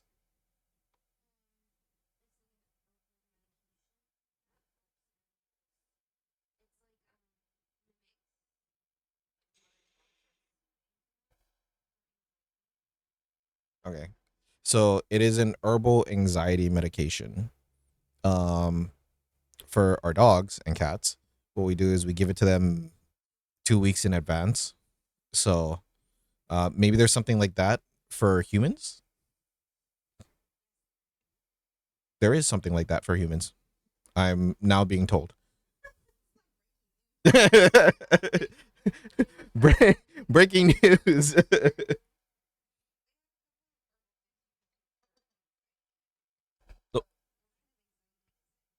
The PTSD with fireworks. Not PTSD, but then military fireworks. That, yeah.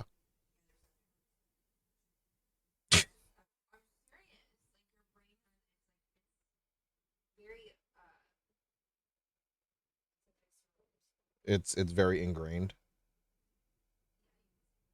Okay, so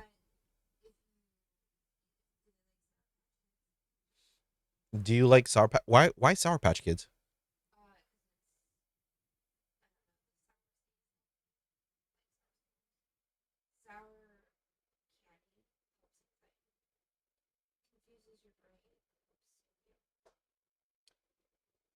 So apparently Sour Patch Kids or sour candy helps with anxiety.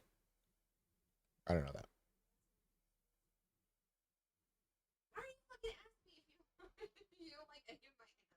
No, I didn't say I didn't like it. I just said I didn't know about it.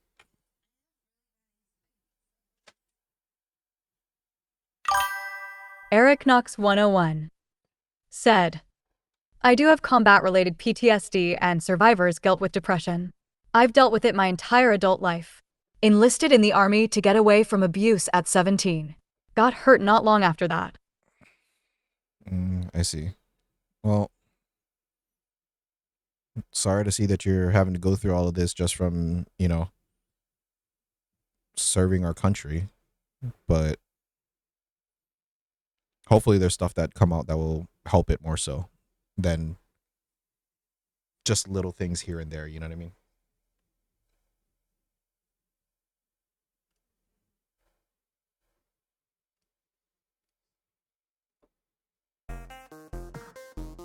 How long ago did the fucking music stop?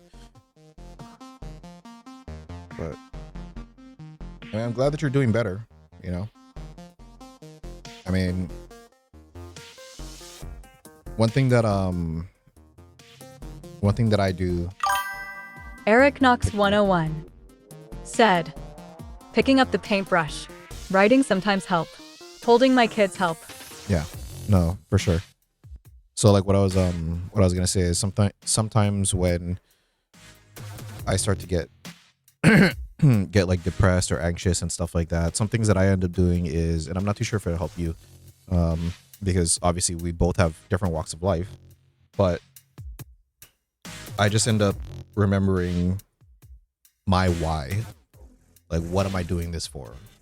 Why do I push myself? Why do I keep trying? Why do I keep going? Why do I put myself through this, whatever it is? And for me, my why is my wife. Our 2 dogs, our 2 cats, the house that we have, being able to stay in both of our homeland, like both me and my wife are Hawaiian by blood. So to stay in Hawaii is a big thing for us. So I just keep telling myself that, it will get better. Like, maybe hard right now, maybe difficult, maybe something that I'm going through, maybe, the demons in your head are just talking and screaming. But you just got to scream louder. So as far as the whole like survivor's guilt thing, I've never felt or dealt with that the way that you probably have. But I do always wonder, because at this point in my life, I've had 17 funerals so far. And the very first one was in middle school, in 6th grade. I always wonder, like, why me? Why did I go on, but this person didn't? You know, why did that have to happen to him? Why couldn't it have happened to me? But you know, there is a reason why you survived. Why, you know, why we're all here and some people aren't. Eric Knox 101 said, "That was part of my therapy as well. Stubbornness helps too, but my therapist says that isn't always healthy. My wife and my family help me with a support group." Yeah. And I mean, yeah, it isn't always healthy, but it does get you through it, you know? I mean, you're in the military too, so you know, sometimes you can't just skirt around it. You can't just like, you know, go around a situation to get to a better place. Sometimes you just have to push through it. And it's not healthy. But the one thing that I will say is that it always makes the person stronger. Because now they've learned what lessons they've gotten from that. So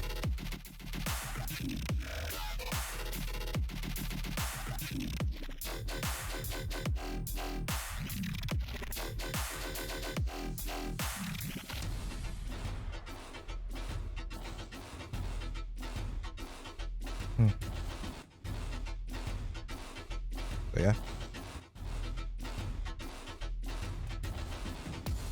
I mean, before I used to kind of drown myself in alcohol to get through it all, which was in no way a good way to do it. My wife kind of showed me Eric Knox that it wasn't 101 great, so said, I learned to. I be learned better to use about it. any and all emotions to complete a task, complete a mission. Some days are harder than others, but I am here, and I will continue to be here because I refuse to lay down and die. I didn't with metal sticking out of my chest, and sad chemicals won't beat me either.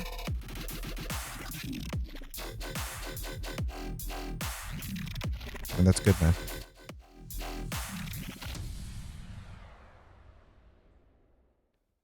Yeah, I mean, I know you probably hear it often and stuff like that, but seriously, like, thank you. You know, you're doing what a lot of us couldn't or wouldn't. Some people just can't take it either. And that's okay. But like I said, for my reason, I just have to keep remembering that pushing through everything that we go through day to day is not just a for me thing. Because if I already give up, then what? You know? So, but yeah, man. I'm glad that you're here.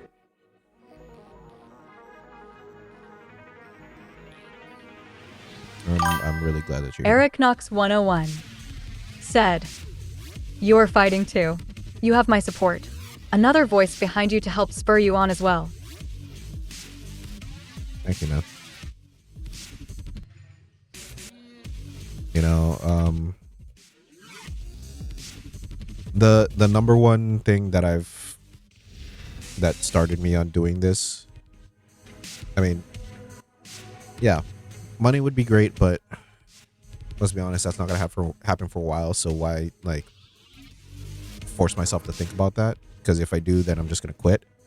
But the one thing that I've always wanted to do was change or save one person's life. That's the whole reason for me doing streaming.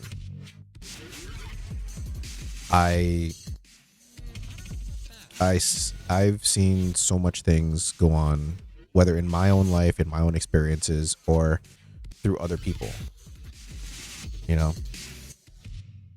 And I just want us to help each other. There's so much bad shit in this world that, like, I just want to make sure that I can help change it for the better. Like I've seen Eric Knox 101 said, Sometimes the only person you can save is yourself. Every day you get up and move forward, you are saving yourself. Anyone else in your boat is extra icing on that cake. No, that's true. But yeah, I mean, I've seen my cousin bleeding from every orifice on a ER table. I've seen my own wife be bedridden. You know, I've seen what happens when one person in their 80s beats somebody else in their 80s within an inch of their life, all because of just frustration. And these are two people that love each other. I mean, there's more to that story, but you know, I just wanted, I don't know, maybe thinking that I can save people is a little bit too grandiose, but I would like to. So, but thank you, man. Thank you for the support. What the fuck is playing?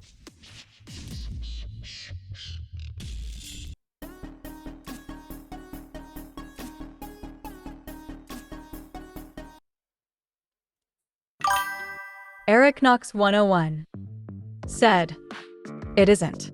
It's human. We all want to save the people around us. Don't sell yourself short. I mean, I'm 5'3", so I am short, but besides the point. Yeah. I do. And it is. So just hopefully I can create a community of, you know, people that are like-minded that still also want to end up saving others too. So, which you are a part of, and I thank you. So I didn't think I was gonna cry on this damn stream.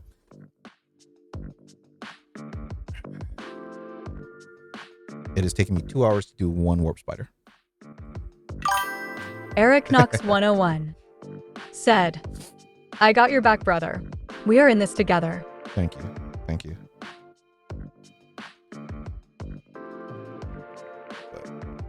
But yeah, man. I'm glad that you were able to find peace and everything like that, and hopefully, you know, the things that you've seen comes to pass. Not in a way that you want to forget it, but in a way where you can also be at peace with it too, if you already have it.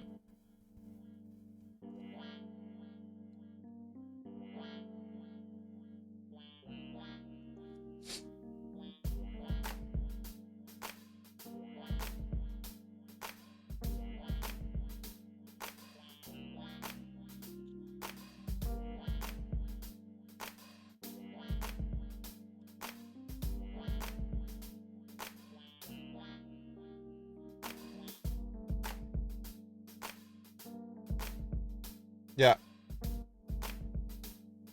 Okay, hold on.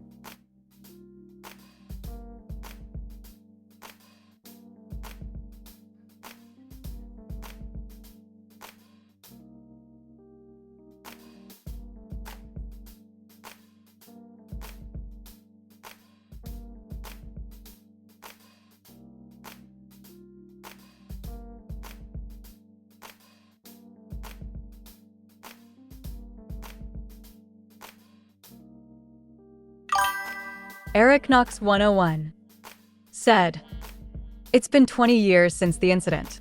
I've gotten weaker and stronger. I am learned to embrace the weakness within myself, to understand the pain, and to move on in my own ways.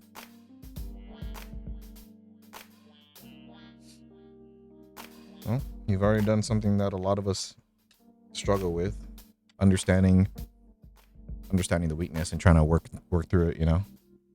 So, but I'll be right back.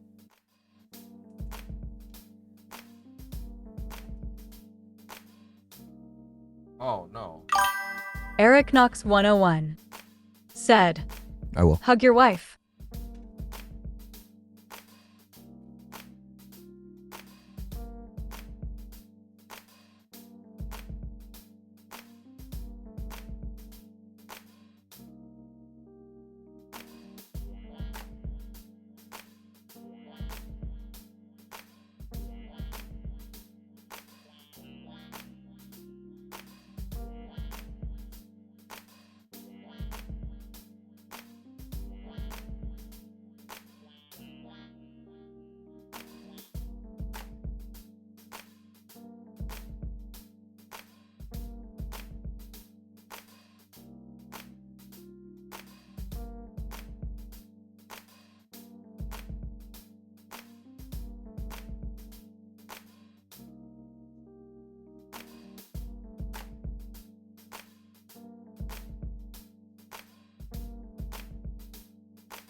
All right, I'm back. By the way, are you working on anything right now? Eric Knox 101 Thank you. said, Thank you. welcome back. Eric Knox 101 Are you working on said, anything right now? and say again.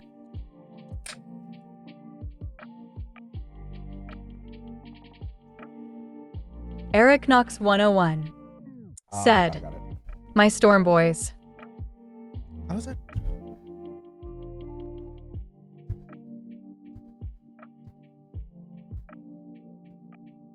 I'm literally like lightly tapping the table and it's doing that to my camera.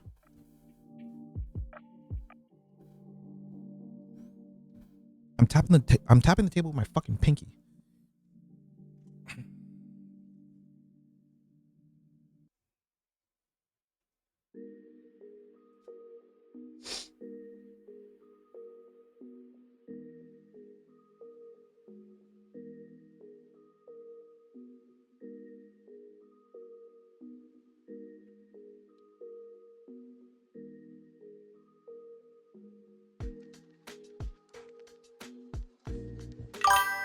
Eric Knox 101 said, I got 10 of them, all in blue pants for luck with small blue on their wings.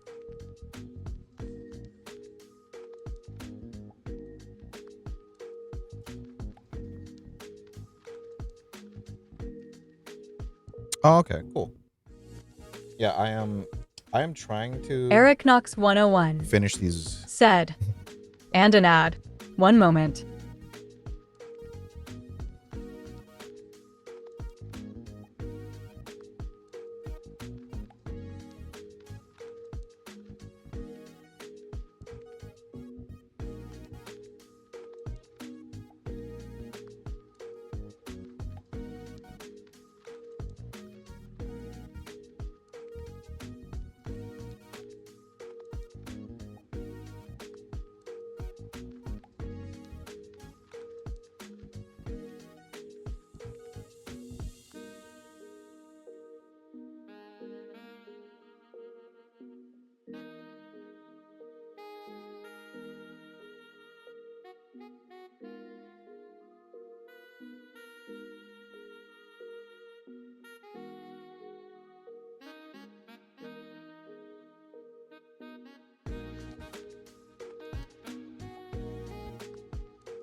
Eric Knox 101 said, and back.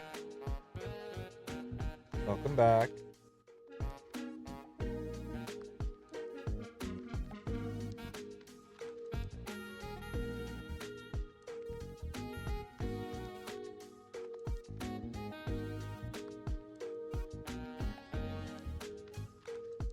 I was gonna say, yeah, I'm just trying to get through all of these freaking warp spider because of all of the minifigures that I painted, I hate these the most. Like these are the worst ones to paint.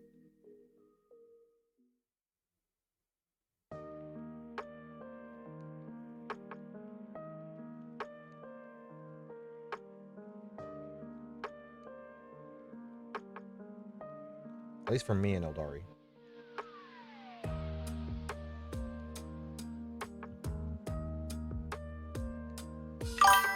Eric Knox 101 said, despite having 120 of them, basic boys are annoying to paint for me. Probably because I did 120 of them.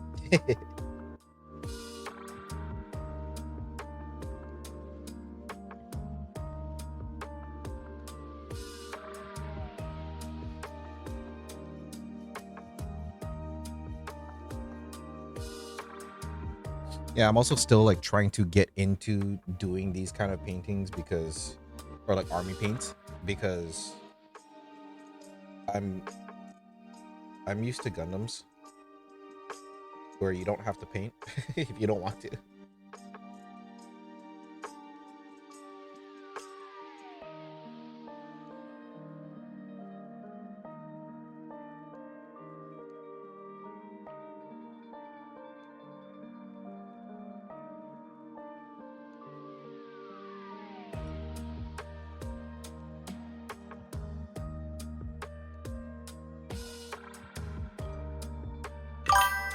Eric Knox 101 said, unless you want to, then it is fun.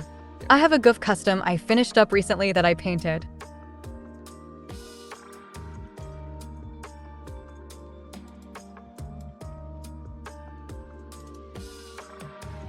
Yeah, I'm actually thinking about doing a diorama, or another diorama, or not recently, but in the near future. So I'm probably gonna work on that after this, but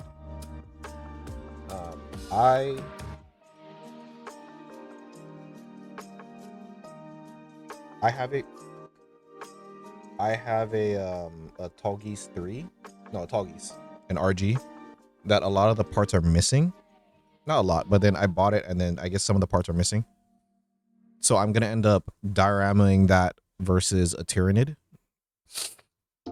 I just need to figure out which Tyranid I want to use.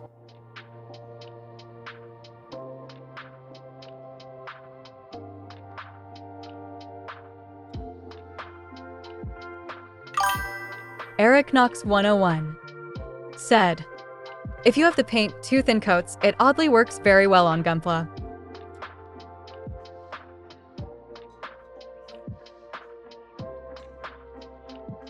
Are you talking about like if you want to change colors?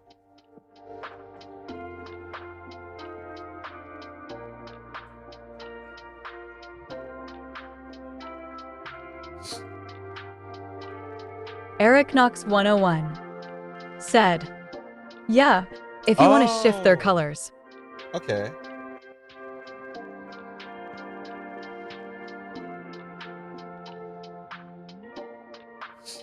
Yeah, because even for the Tyranid, so when I end up actually doing that diorama, my friend does an iridescent shell, which is really cool.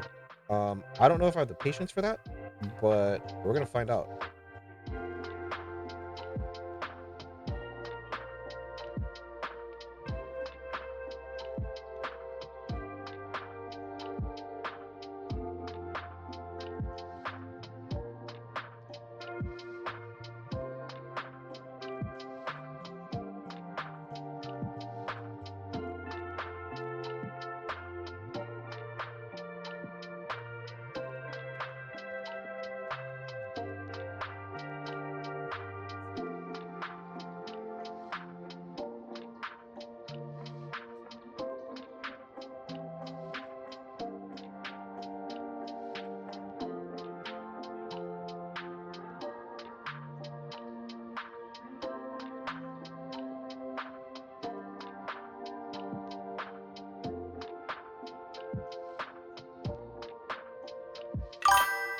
Eric Knox 101 said, I need to get more leftover bits from players, so I can try painting stuff like that and add them to my orcs as trophies. Yeah, one of the things that I was telling my other friend, he should try and do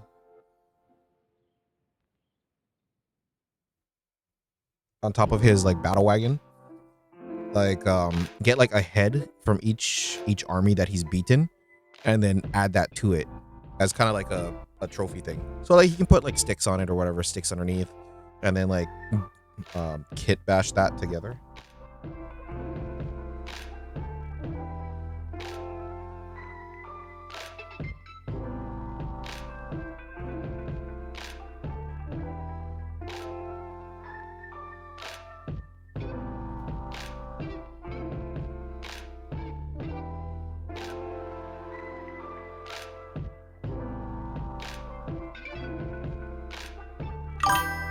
Eric Knox 101 said, that is a good idea. I have a Scout Marine torso left over from my old Shadow War box. I could use that on my new wagon. So like for the Scout torso, what you could do is you could end up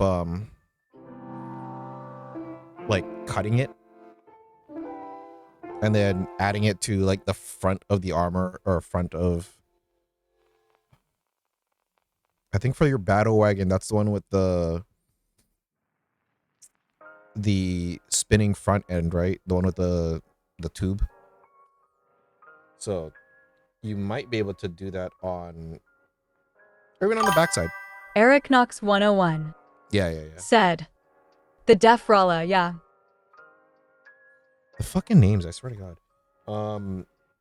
But yeah, you might be able to like even add that onto it. So like cut it down to where it just shows like the front chest plate of it, and then like drill holes where the spikes would go through, and you could have it be like protruding into it. So the chest plate would be up against it, but the spikes would be coming through it, if that makes sense.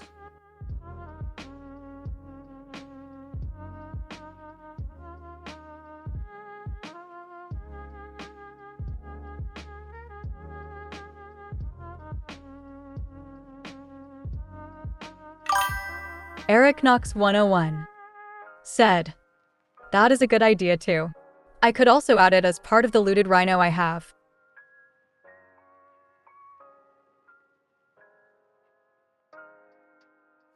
So because orcs just like take people's shit, can they just use Eric like, Knox a 101 vehicle from anything else? said, also posted a picture of the Goof custom in Discord. Okay.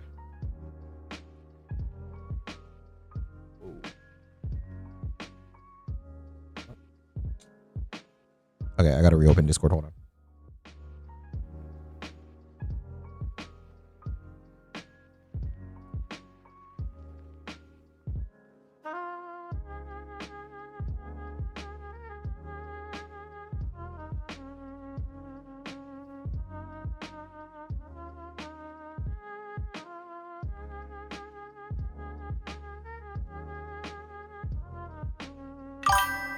Eric Knox 101 said, we used to have rules for looted tanks. They took it away in 10th to remove bloat to our list. But that also meant we lost all our tanks, but the battle wagon. What is that backpack from? It almost looks like a freedom backpack, but it's not.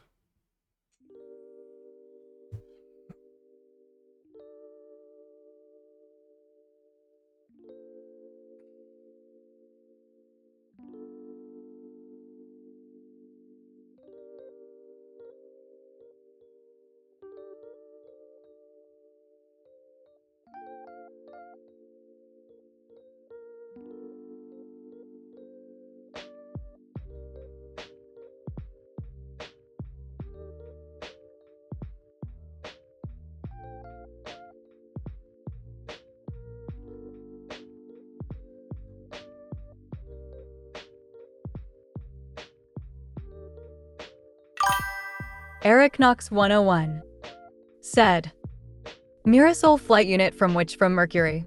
I turned the main thrusters around to give it more of a UC feel. Oh, okay, that makes more sense. Because then, yeah, I've never watched Witch from Mercury. I've been meaning to, but I don't know. Like even right now, I could be watching it, but I like to watch Gundam, excluding G Gundam, 8th MS, and Wing. Everything else I like to watch in Japanese. So I don't really have the mental capacity to watch and read, do this, and like talk to chat and stuff. So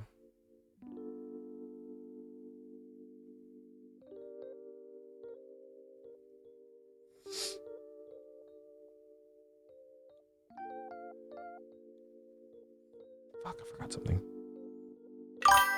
Eric Knox 101 said, the best 3 in English, the rest in original Japanese. Yeah. I can respect that.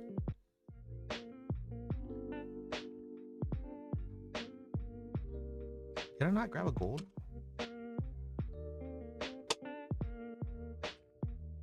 What is your opinion on Seed?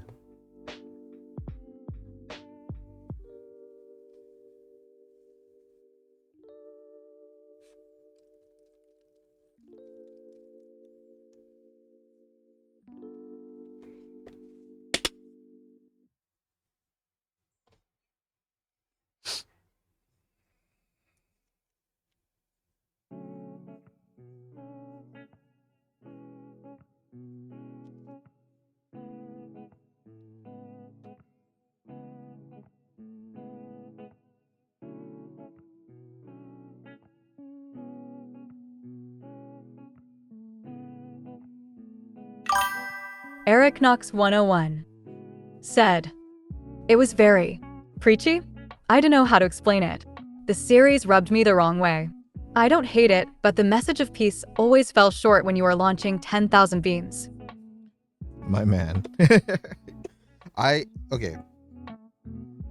The reason why I asked that preemptively is because for some fucking reason, there's always a person that's like, no, Seed is the best and this and that. It's like, no, it fucking wasn't. You damn child. It was not the best. But the reason why I don't like Seed is because for me, Seed always just seemed like it was too whiny for my opinion. Like they always just seem like, oh, you killed my friend, I'm gonna kill you, and then I'm gonna end up using some ungodly power that I really shouldn't have, but I have it anyways.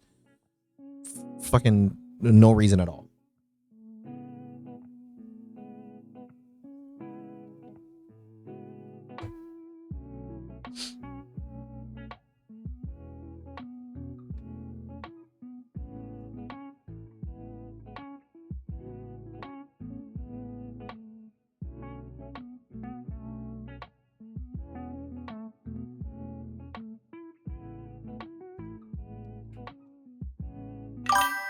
Eric Knox 101 said, what if new type, but based on space racism? Seed. What if new type, but based on space racism? Yeah. Yeah, but then again, if you think of it, that's kind of all of the series, you know what I mean? All of them are kind of like circled around, oh, space racism. Zeons are technically Nazis.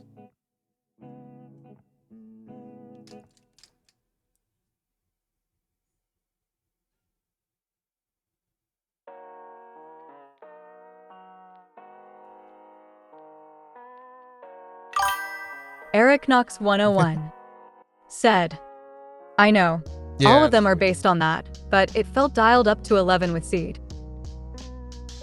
I feel like the one that was the least was G Gundam would be probably the least. But as an honorable mention, 00.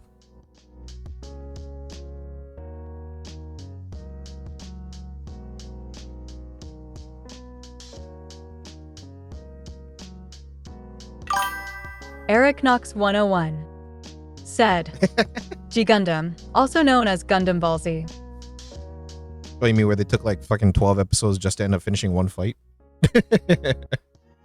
No, that wasn't G Gundam.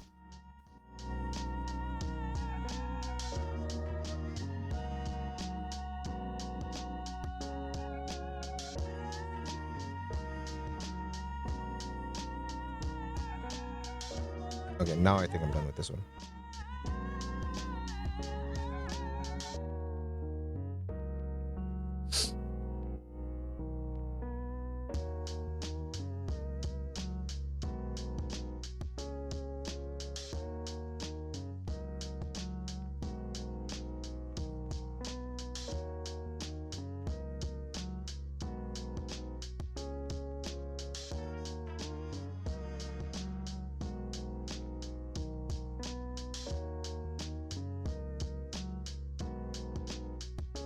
I mean, I did like G Gundam specifically for the fact that Eric it Knox 101 was said, more killed realistic. someone with the literal power of love turned into the King of Hearts to kill a biological Gundam kaiju because they wanted to go back to Earth for stuff?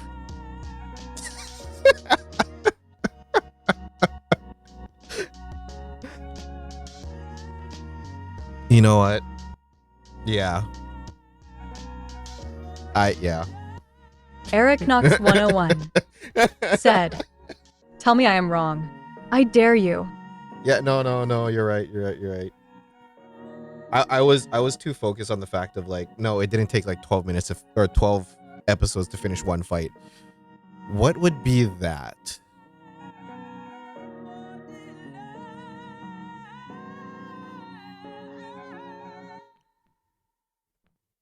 Which Gundam series had the most long and drawn out fights for no reason?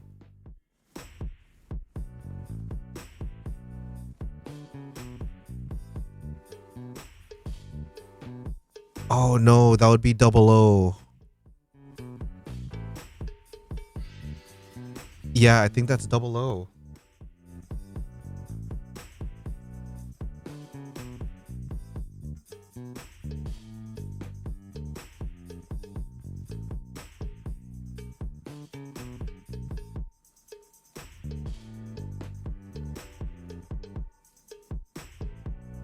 I mean, okay, no, Double O is actually kind of close to Seed, now that I think of it. Fuck. That's unfortunate. I actually like Double O.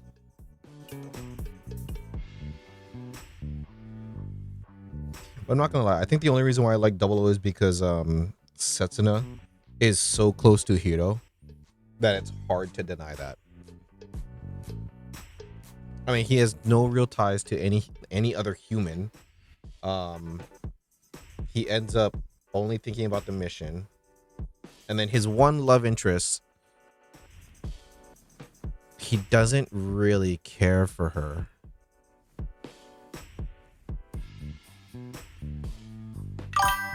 Eric Knox 101 said, that is fair.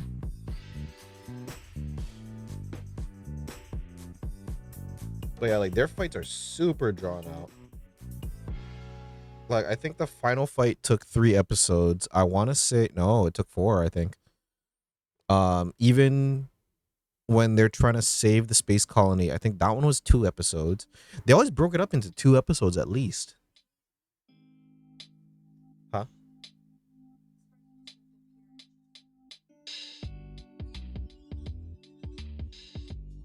Okay, give me a second. Duty calls. Give me a second.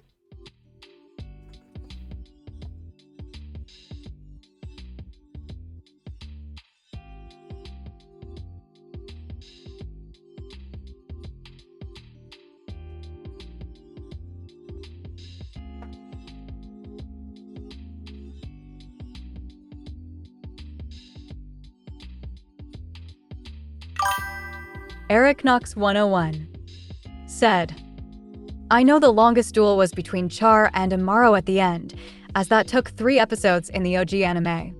But I could be wrong. Have to step away for a moment myself.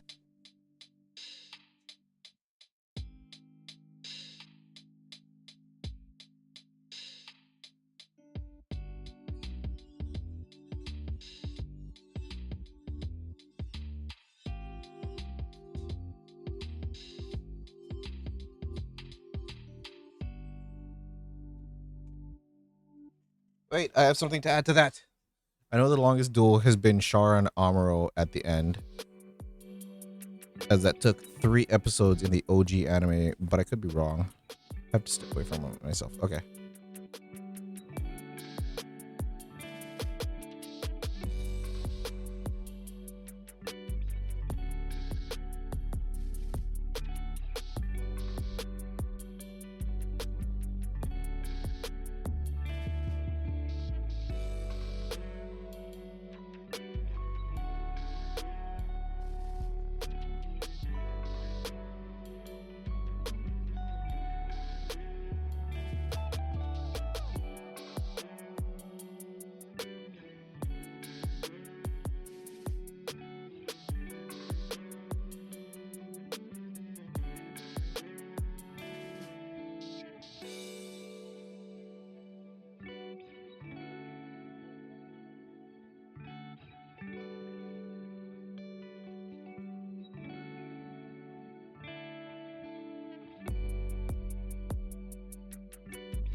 Eric Knox 101 said, "My elder puppy needed some help.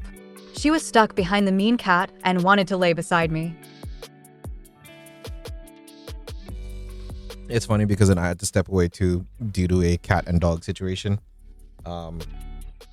My oldest cat ended up jumping up and then laying down with my wife, and then our youngest dog ended up pooping in the kennel, and then I had to go clean it up. But yeah, so to add to that, Char and Amuro's little beef. Eric Knox 101 said, "Oh no, ads. Eldest cat story."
Eric Knox 101 said, and back.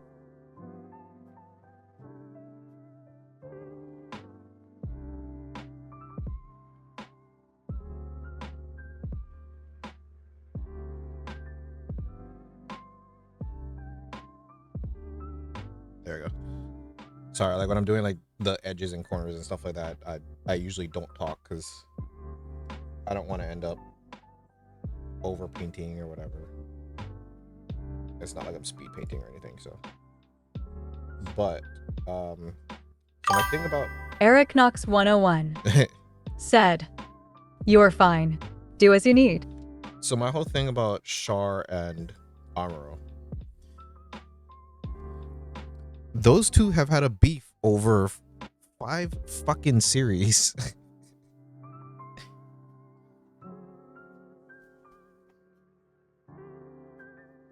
Because then there's what? There's the original. No, actually just 3. There's the original, there's the Hyakushiki series. I can't remember what that one is. But then there's also the Char's counterattack, right? And yeah, no, I think that might be it. Hold on. Let me take a look.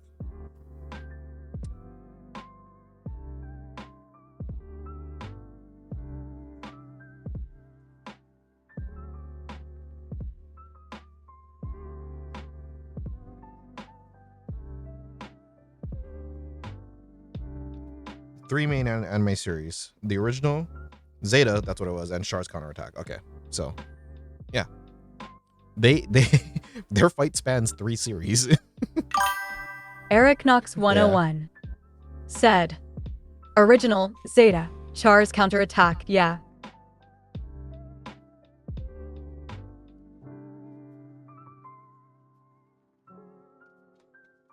Yeah, that's a lot.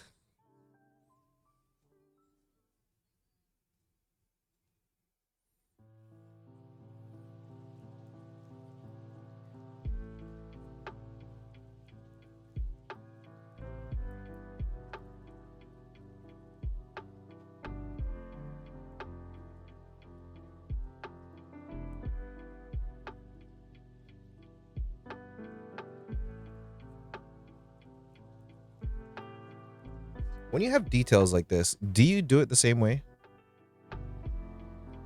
I am hand painting them individually.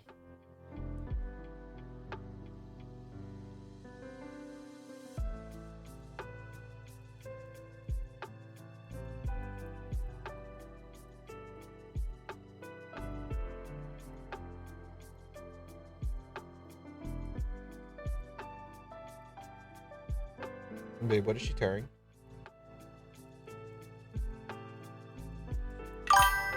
Eric Knox 101 said, "I do, yes. Though, for raised up metallics, I cheat a little using a fine point metallic marker." Fuck, I should have done that.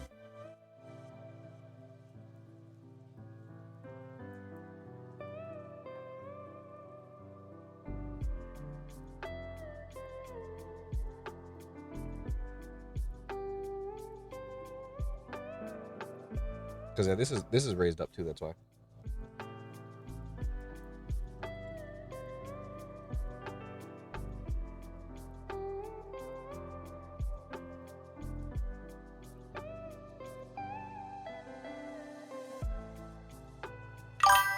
Eric Knox 101 said, "The Gundam markers work great on Warhammer.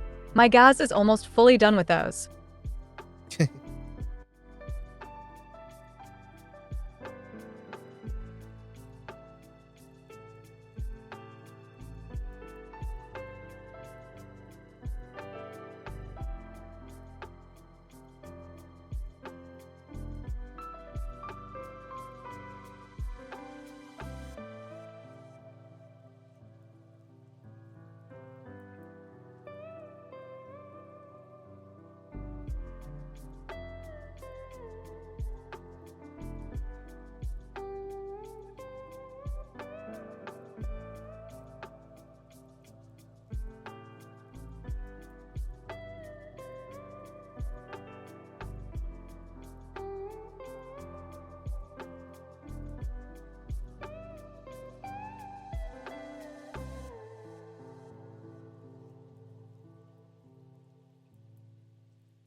I think I remember you saying that your favorite mobile suits were like the grunts, right?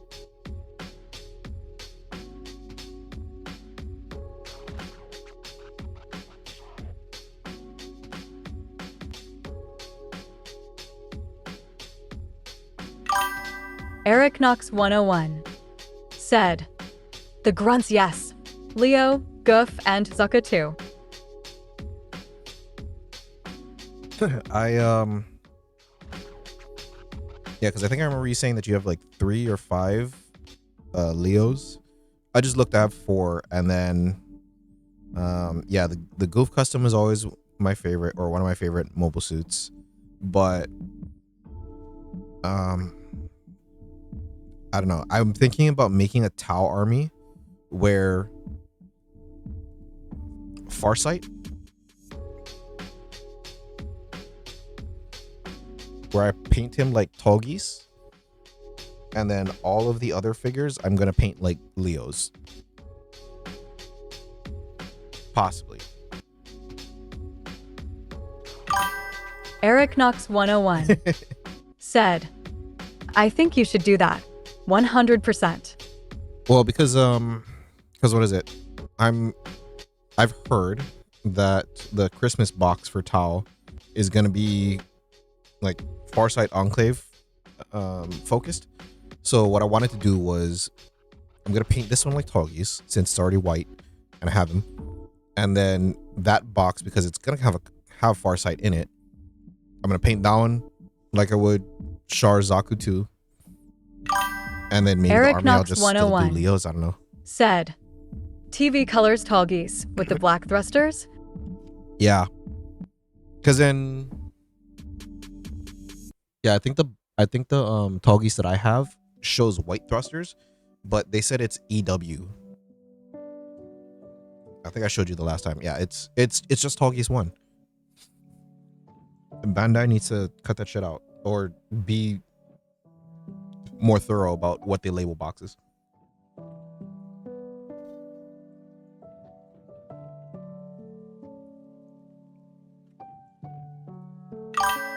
Eric Knox 101 said, EW has the white thrusters. TV colors was a special release. Yeah, but then EW was never Tallgeese. Or are you talking about just like the way that they labeled it? Because EW is Tallgeese 3, that's why. Eric Knox 101 said, Yeah, the way they labeled it.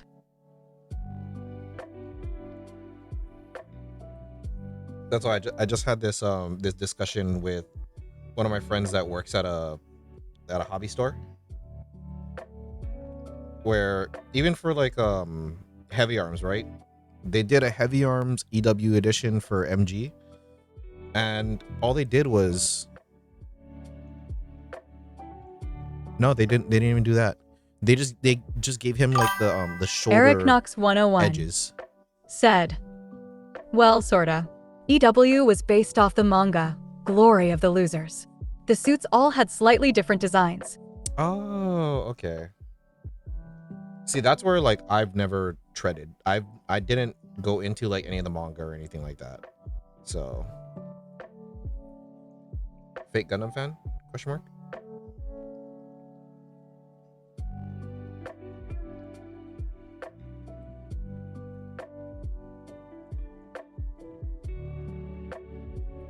But in all honesty, I didn't realize that in the US, Gundam was such a big thing as it is. Like, especially Gundam Wing.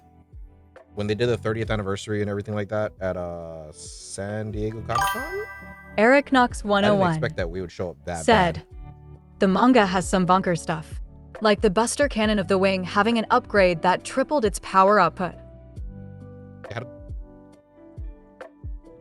had an upgrade?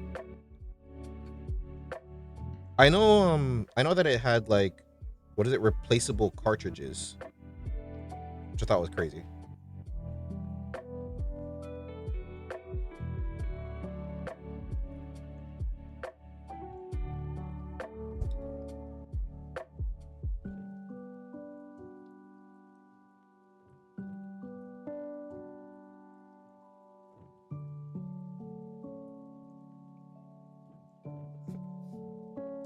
I just remembered there's a thing that I saw online. All men's toxic trait. We 100% think that we can jump into a fucking mobile suit and pilot it with no training.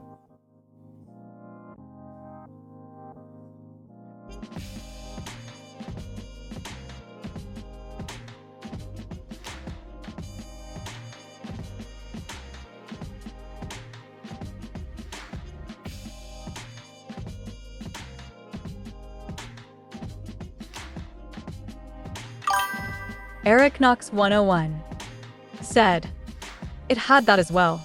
The one in the manga, Hero stumbled on the plans that have a German name that tripled their output but broke if they weren't made of Gundanium. The Zero had the same upgrade pack for each of the beam cannons.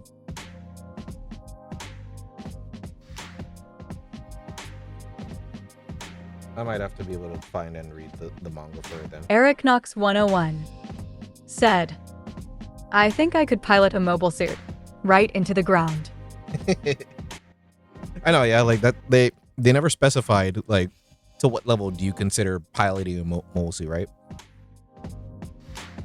Oh, no. 100% I can do it. But one of the G Gundams. Is that cheating?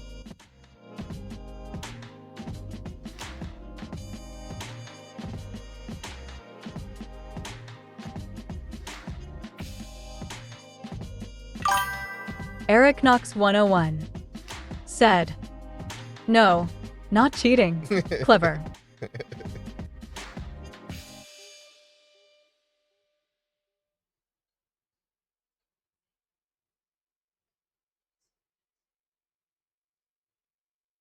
I mean, I think like Leos and stuff like that would be still hard. Not impossible. But we definitely wouldn't be. We'd look more like Amuro on the very first one, but a bit worse.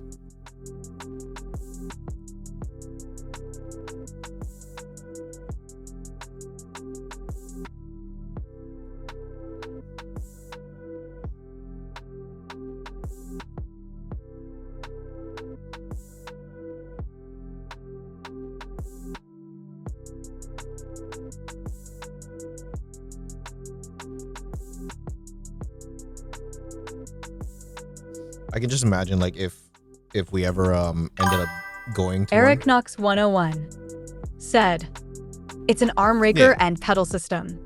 It couldn't be too hard. Give me a few minutes and I get some basics down." Well, yeah. But nothing like how like Freedom or something like that flies around, right? On the ground, sure. Space Leo maybe a little bit harder. But like if we were to try and fly like Ares, fuck. You might as well just dump me into a Harrier cockpit and say, "Here you go, have fun."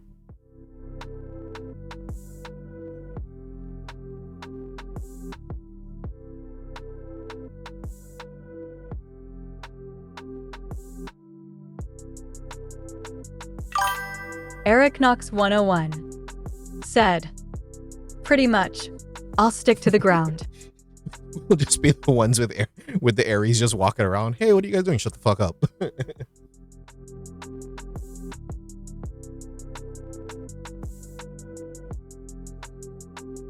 No, but I could just imagine like if we end up getting like a large enough group, we would all go up to a Gundam if they ever made one in real life, and then be like, "Oh, here you go. If you can pilot it first try, then you know you get to keep it." Every one of us would just be like, "Hold my beer."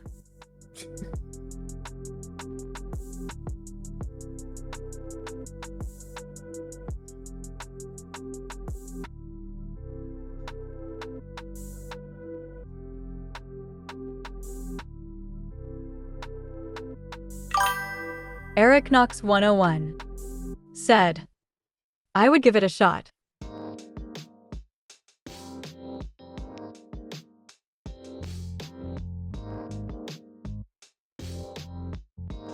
No, yeah, for sure. I don't think there's a single person that has watched Gundam that would not try it. Like I just genuinely think that's our toxic trait as males watching Gundam, that we're just like, fuck it, I'll Eric give it a Knox shot. 101 said, "But I would have to grow out my mustache like Ramba Rouse and cut my beard." Well, which Rumble Raw are we talking? Like, are we talking like original series Rumble Raw or Build Fighters? Because Build Fighters, you know, he just wanted to sleep with what's his name's mom.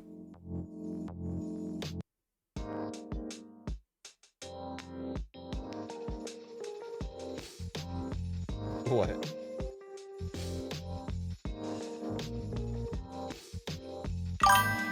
Eric Knox 101 said, I'm over 35, so probably Build Fighters. Get that game on.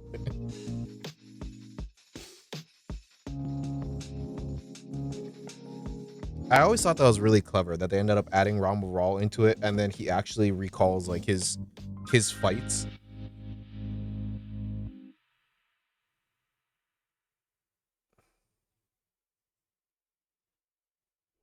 I gotta rewatch that series.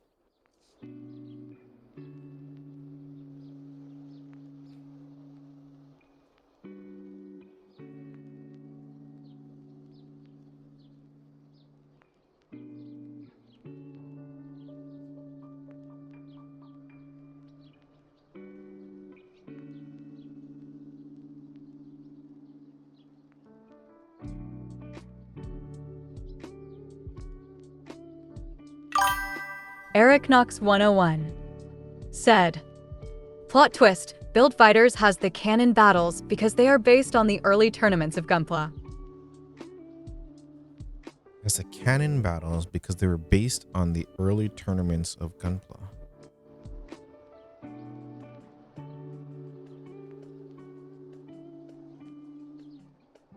Okay, I can see that.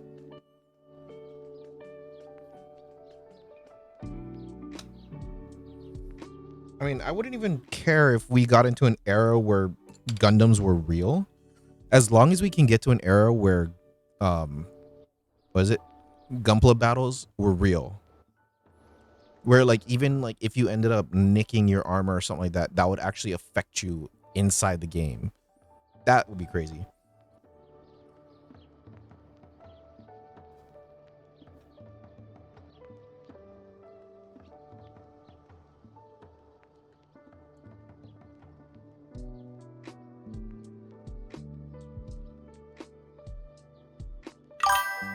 Eric Knox 101 said, if we had the VR stuff like Build Fighters, I would drop Warhammer in a heartbeat. Have you seen Gundam Builders or Gundam Breaker, sorry. The video game?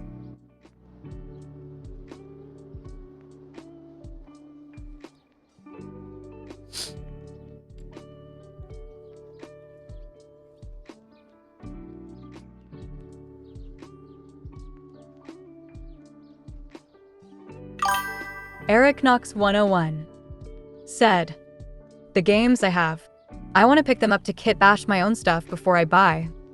That is the exact reason why I'm telling everybody, if they ever want to end up getting into kit bashing for Gundams, do that first. Like right now, on Steam, I think the deluxe version is $60 instead of 90. So if you wanted to get it, I mean, it's the same price as a regular one, but that's exactly what I did for the GBWC a couple years ago, or quite a few years ago. I ended up building my character inside the game, but I had to buy like 8 kits to do it, which is crazy.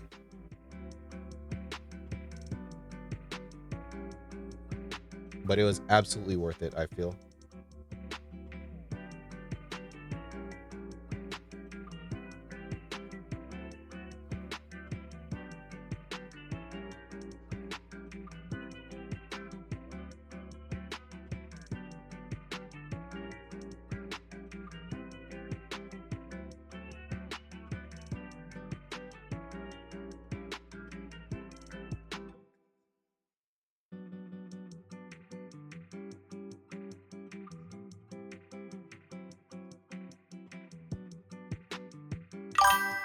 Eric Knox 101 said, would be worth it.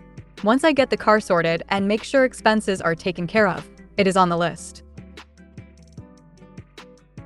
Yeah, man. No, like I said, it's full on worth it. And I think the other thing too that I really like about it is if you do play the game instead of just using it to build, which actually you kind of have to anyways to end up earning more like in-game credits to get more parts and stuff like that. But the one thing about the game is that if you remember the old Dynasty Warrior games, it literally plays exactly like that, which I loved. Eric Knox 101 said, adds one moment.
Eric Knox 101 said, I return.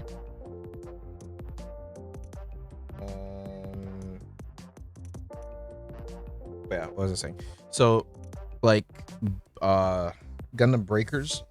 If you remember the old Dynasty Warrior games, it plays exactly like that. So it's actually really fun.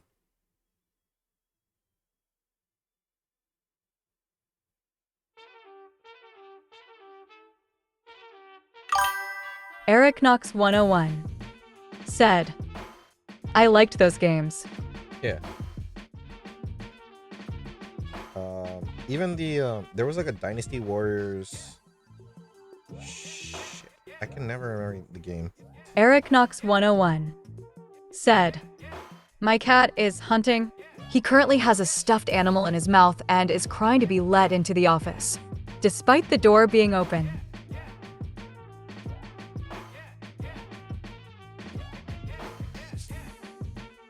He has a stuffed animal in his mouth and is crying to be let into the office despite being.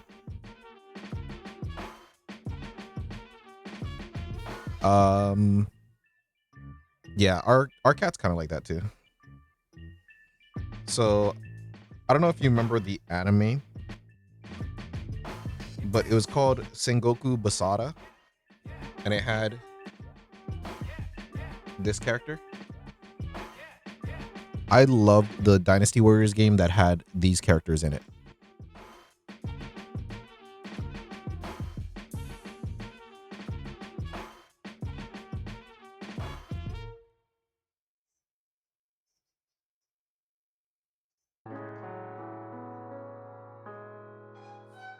It was for PS3.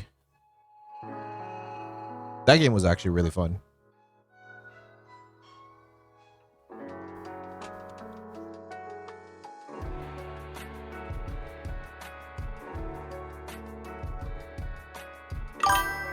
Eric Knox 101 said, PS3 had some great hits.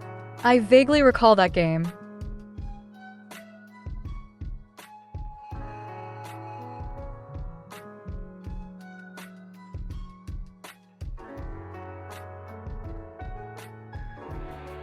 Yeah, I kind of wonder why they ended up stopping the Dynasty Warriors series. Or did they?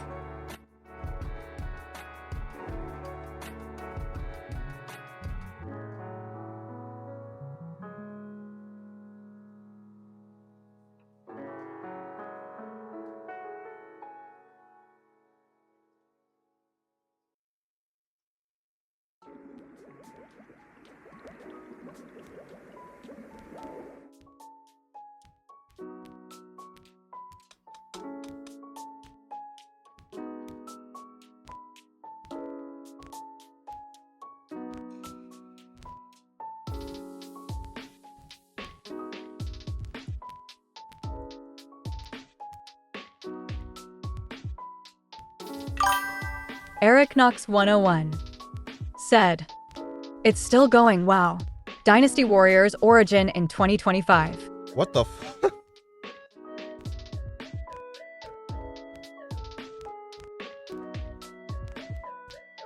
I wonder why nobody really hears about it then. You know what I mean?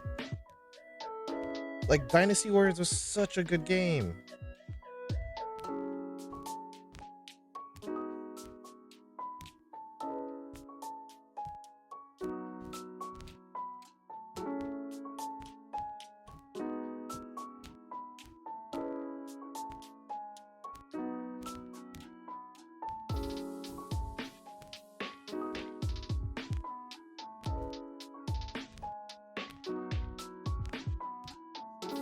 Is that for PlayStation, or did they do Eric it for Knox 101 Discord, Steam too? said, "According to their statement, they slowed it down because of waning interest and genre fatigue."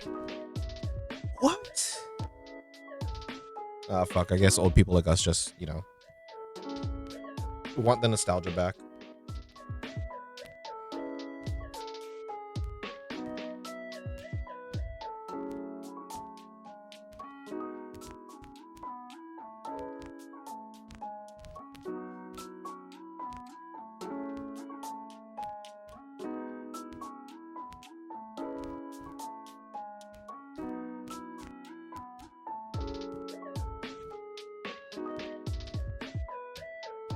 But I remember renting that game specifically from like Eric Knox Blockbuster. 101 said, "Looks like Oh, this okay, newest cool. game is on PC, Xbox, and PS." Oh shit! I might have just found my next game to play.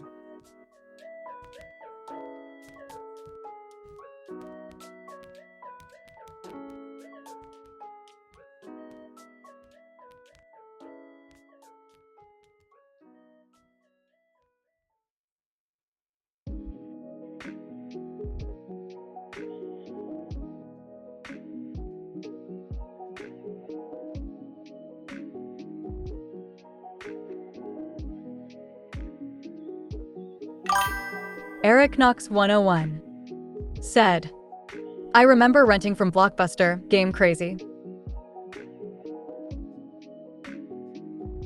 Yeah, I remember renting it from Game Crazy. What is that a place?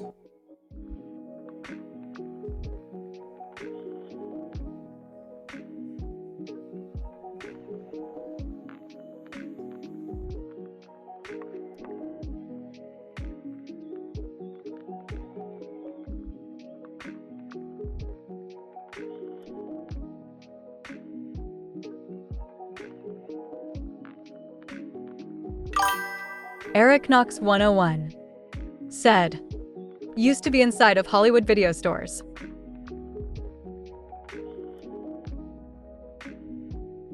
We never had either of those. The only thing that we had as far as like rentals go was Blockbuster and then Netflix before it turned into a streaming service. And then as far as anything that had Hollywood in it, it was always Planet Hollywood.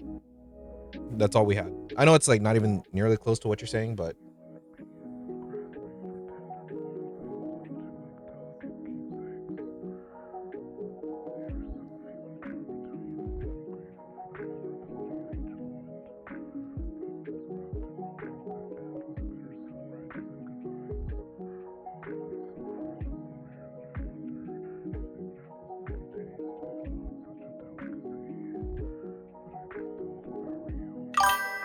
Eric Knox 101 said, "The late 1990s and early 2000s were a wild time for gamers." and the crazy thing is there are people that are playing video games that can drink now. They have no idea of the things that we're saying. Or at the very least they know it, but then they've never been to it or visited. Like walking into a Tower Records or Sam Goody's. Remembering what the hype was about Friday deals of Blockbuster.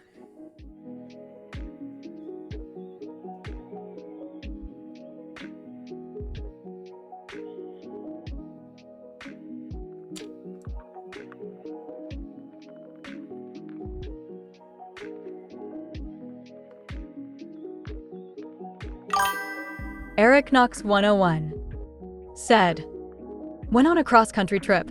My wife and I saw a Real, still working, payphone at a rest stop. My son was so confused on what it was."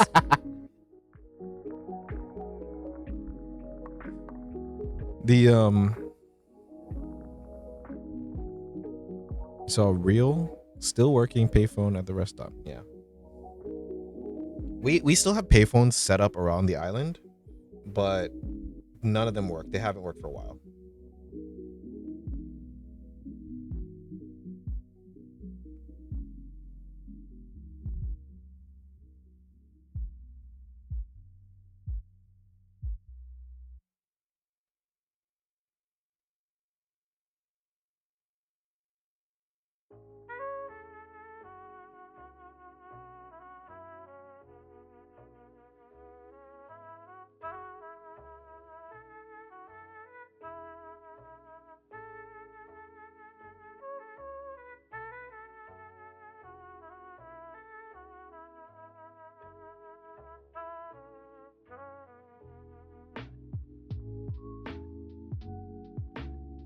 Have you shown your son what a cassette player looks like? Eric Knox 101 said, Of This course, was it'd be in. fucking Montana. I want to say Montana, I think. Everything weird and old school is in Montana. I don't know why.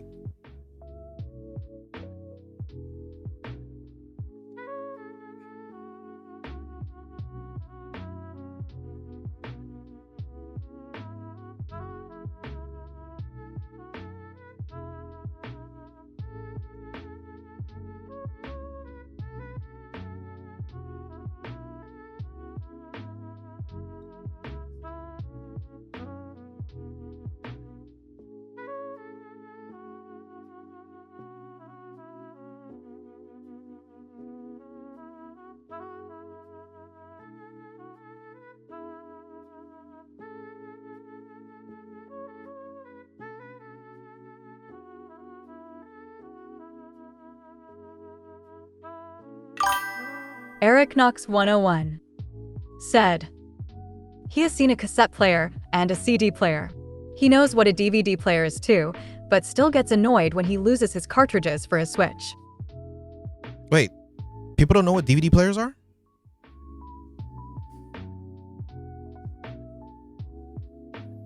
It's not that old, is it?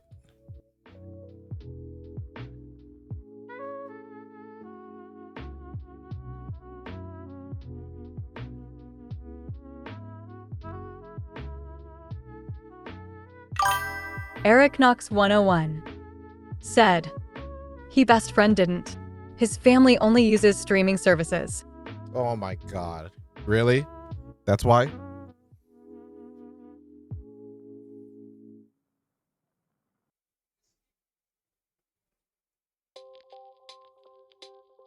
That's fucking crazy.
Eric Knox 101 said, I need to crash out for the evening.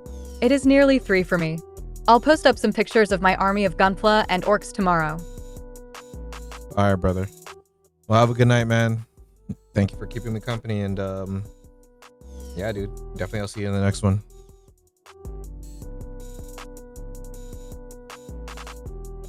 I'm definitely going to be looking forward to checking out those photos, though.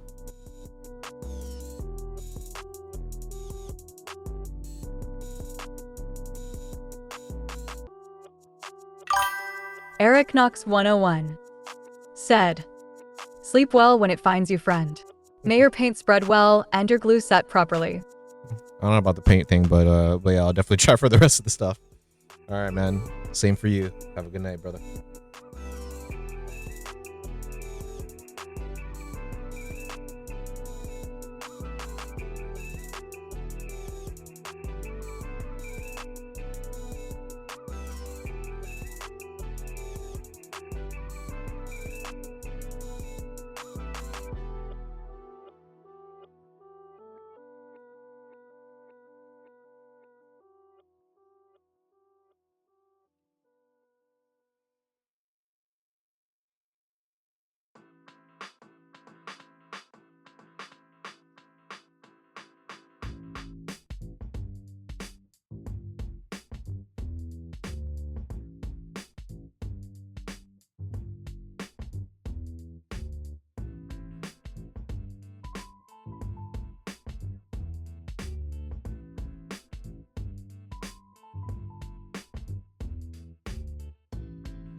I am done with 2.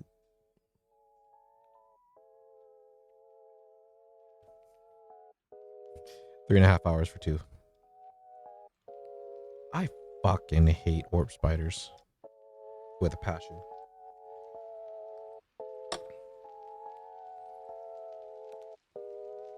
But yeah, so that is gonna do it for me tonight. So thank you guys for coming out. Eric Knox and El Nicaso, as well as GX. Thank you guys all. Hope you guys have a good night. Stay safe, enjoy, and see y'all in the next one.